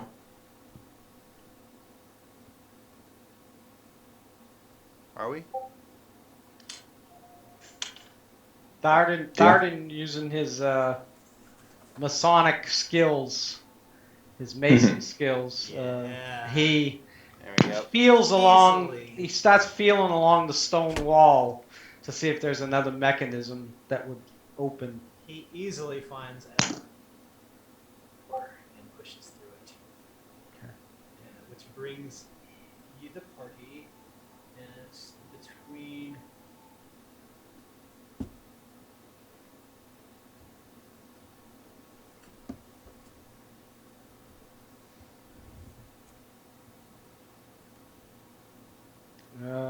Can't hear you. Yep, we lost Says you. we were brought we got him, between. So Shit. Yep, How about now? there you go. Nope. Yep, Yeah, we yep, can yep, hear you now. Weird. That's weird. yep. Oh man. So the last Anyhow. we heard was I touched the right stone. Yep. Yes, you guys discovered a secret passageway between the throne room and King Cobort's and King Nerki's bedroom, finding them in there. Are they dressed? Thardin, you They peek your are. head in. Yeah, They I are. look in. Hey, we saved you.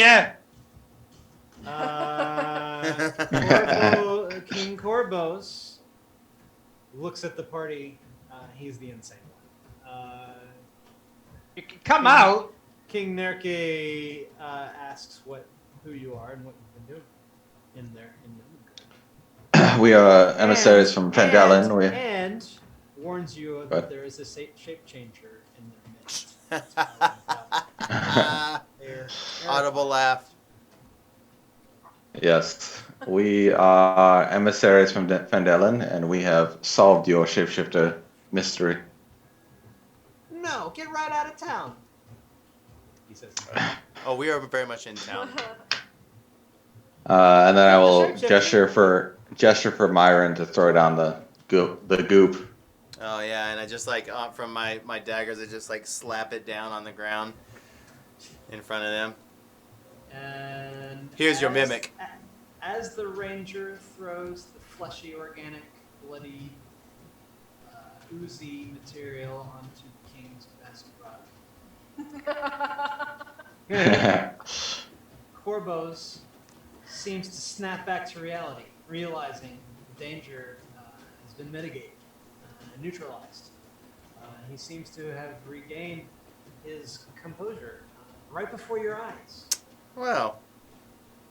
Each one is wearing a jagged metal crown with a patchwork cloak. Nirki is glued to a chair and restrained as he comes out of his stupor. Corbos unties him, and they both stand up, very, very grateful to you.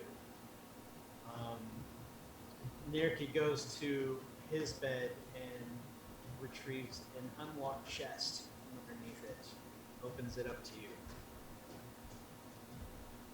Inside of it, you see a hat, a wand, and a wand. The hat is the hat of wizardry, and the wand is a fully charged wand of pyrotechnics. They Hey. hand you both of these items in gratitude. Yeah. These look handy. Let's see if I can get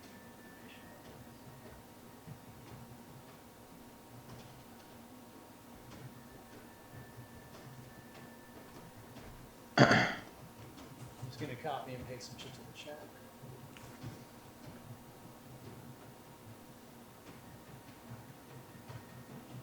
There's the hat of wizardry.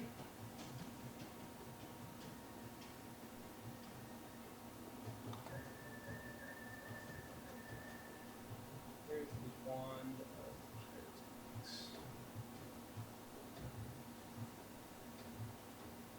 And I assume the appropriate parties will acquire these. That is up to you. They've given these items to the group, and you can decide who gets to keep them for themselves. One of them is a wizard item, and only a wizard can attune to it. The other one can be wielded by Unless you're an artificer. Uh-huh. Anyway, we'll talk about that later.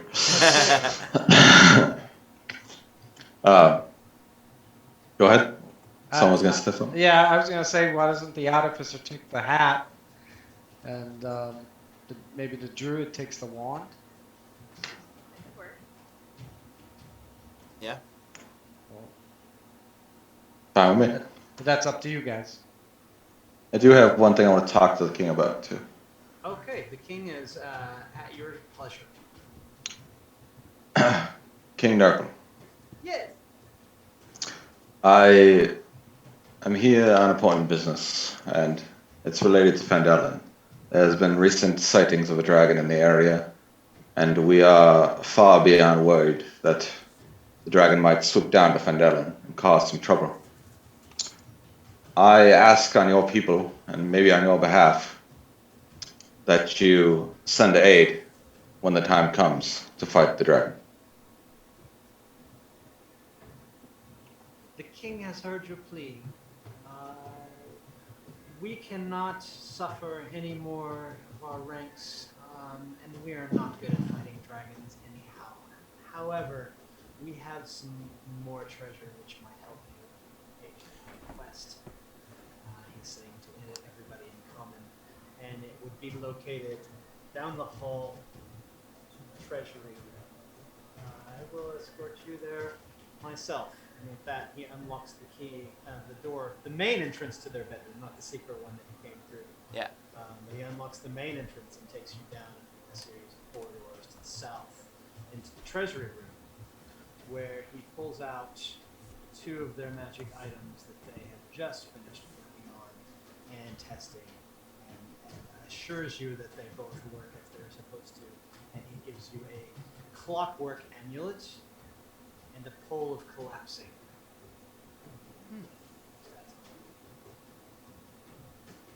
And this is to help us how? Any help will do. It's to help you defeat the dragon or to sell for monies that might then help you buy something to help you. I don't mean to sound unappreciative, but No, we- no we- offense taken. we were assuming muscle of some sort. We have no muscle here. We are but small. Or brain. Oh. Maybe a few of your crabs. Yeah. Oh, we need those crabs. We need them to move our barrels from place to Brain place. crabs. How are we supposed to get our wine into the kitchen? Would you be upset if I took some of your mushrooms? Not at all. Would you be upset if I took some of your wine? We are here for your pleasurement, since you have helped our kingdom in such a way. You have all of Nomengard at your disposal while you remain here. So, yep. I give a slight bow. So, looks like the pole of collapsing, and so you've now received 4 items of treasure from the gnomes, and they invite you to spend the night in any of their gnome-sized beds that you would like, and rest and recuperate before your next step. I'll sleep on the And ground. you are all leveled up to 3 Oh. as you hang out in Nomengard and prepare for your next journey. Sweet. All right. There. Did anyone want the amulet? Because I might want that if no one wants it. You can have it. Amulet is a fun thing. So is the pole of collapsing. I'll So take. is the hat. I could utilize the pole, I believe. I'm okay with hanging on to the wand. Okay. What If- exactly is that? The Like, wand is yeah. a wand of pyrotechnics. While holding it, Okay. you can use an action to expend one of its charges and create a harmless burst of multicolored light. At a point, you can see up to 60 feet away. The burst of light is accompanied by a crackling noise that can be heard up to 300 feet away. The light is as bright as a torch flame that lasts only a second. The It's like a wand flare gun. remains- Yeah, it's like a pyrotechnic. Would it go into weapons or tools? It's not a weapon. It's a tool. Okay. I'll help you. Yeah, it would- It's you'd it's go an on- equipment item to your sheet. Yeah, it'd go under I'll show you how to do equipment. it. Okay. It regains 1d6 plus 1 expended charges daily at dawn. If you expend the wand's last charge, roll a d20. On a 1, the wand erupts in a harmless pyrotechnic display and is destroyed. Oh, sad face. So you might not want to run out of charges. Alright. The gnomes are very happy. They're pleased. They have gone about the business of cleaning up all of the alien goop out of their wine storage. And they serve you some green mushroom bread that is quite tasty. And they serve Mushroom. you some purple mushroom wine, which tastes as good as it sounds. It's actually delicious. I like I it. have to spend the night. Mushroom tea? None of the mushrooms have psychedelic properties. Like, we're staying whether we want to or not. I'm still a We're raccoon. stuck here. Get the raccoon drunk on mushroom wine. Yeah. It just keeps going. Sounds great, y'all. Thanks for a great first session 0 and 1. You are at level 3 for your journey back to Phandalin or wherever you should Yeah. choose to go next. All right. Thank you. Yep. That was Good fun. game, guys. Yeah. Thank Just you, everyone. Reach out to each of you individually if you have questions about your choices of level up. All right. All right. So, Yeah. I'll see you guys later. All All right. right. See you, everybody. Night. See you, everyone. Have a good week. We'll See come you back next- at same time, same channel next week.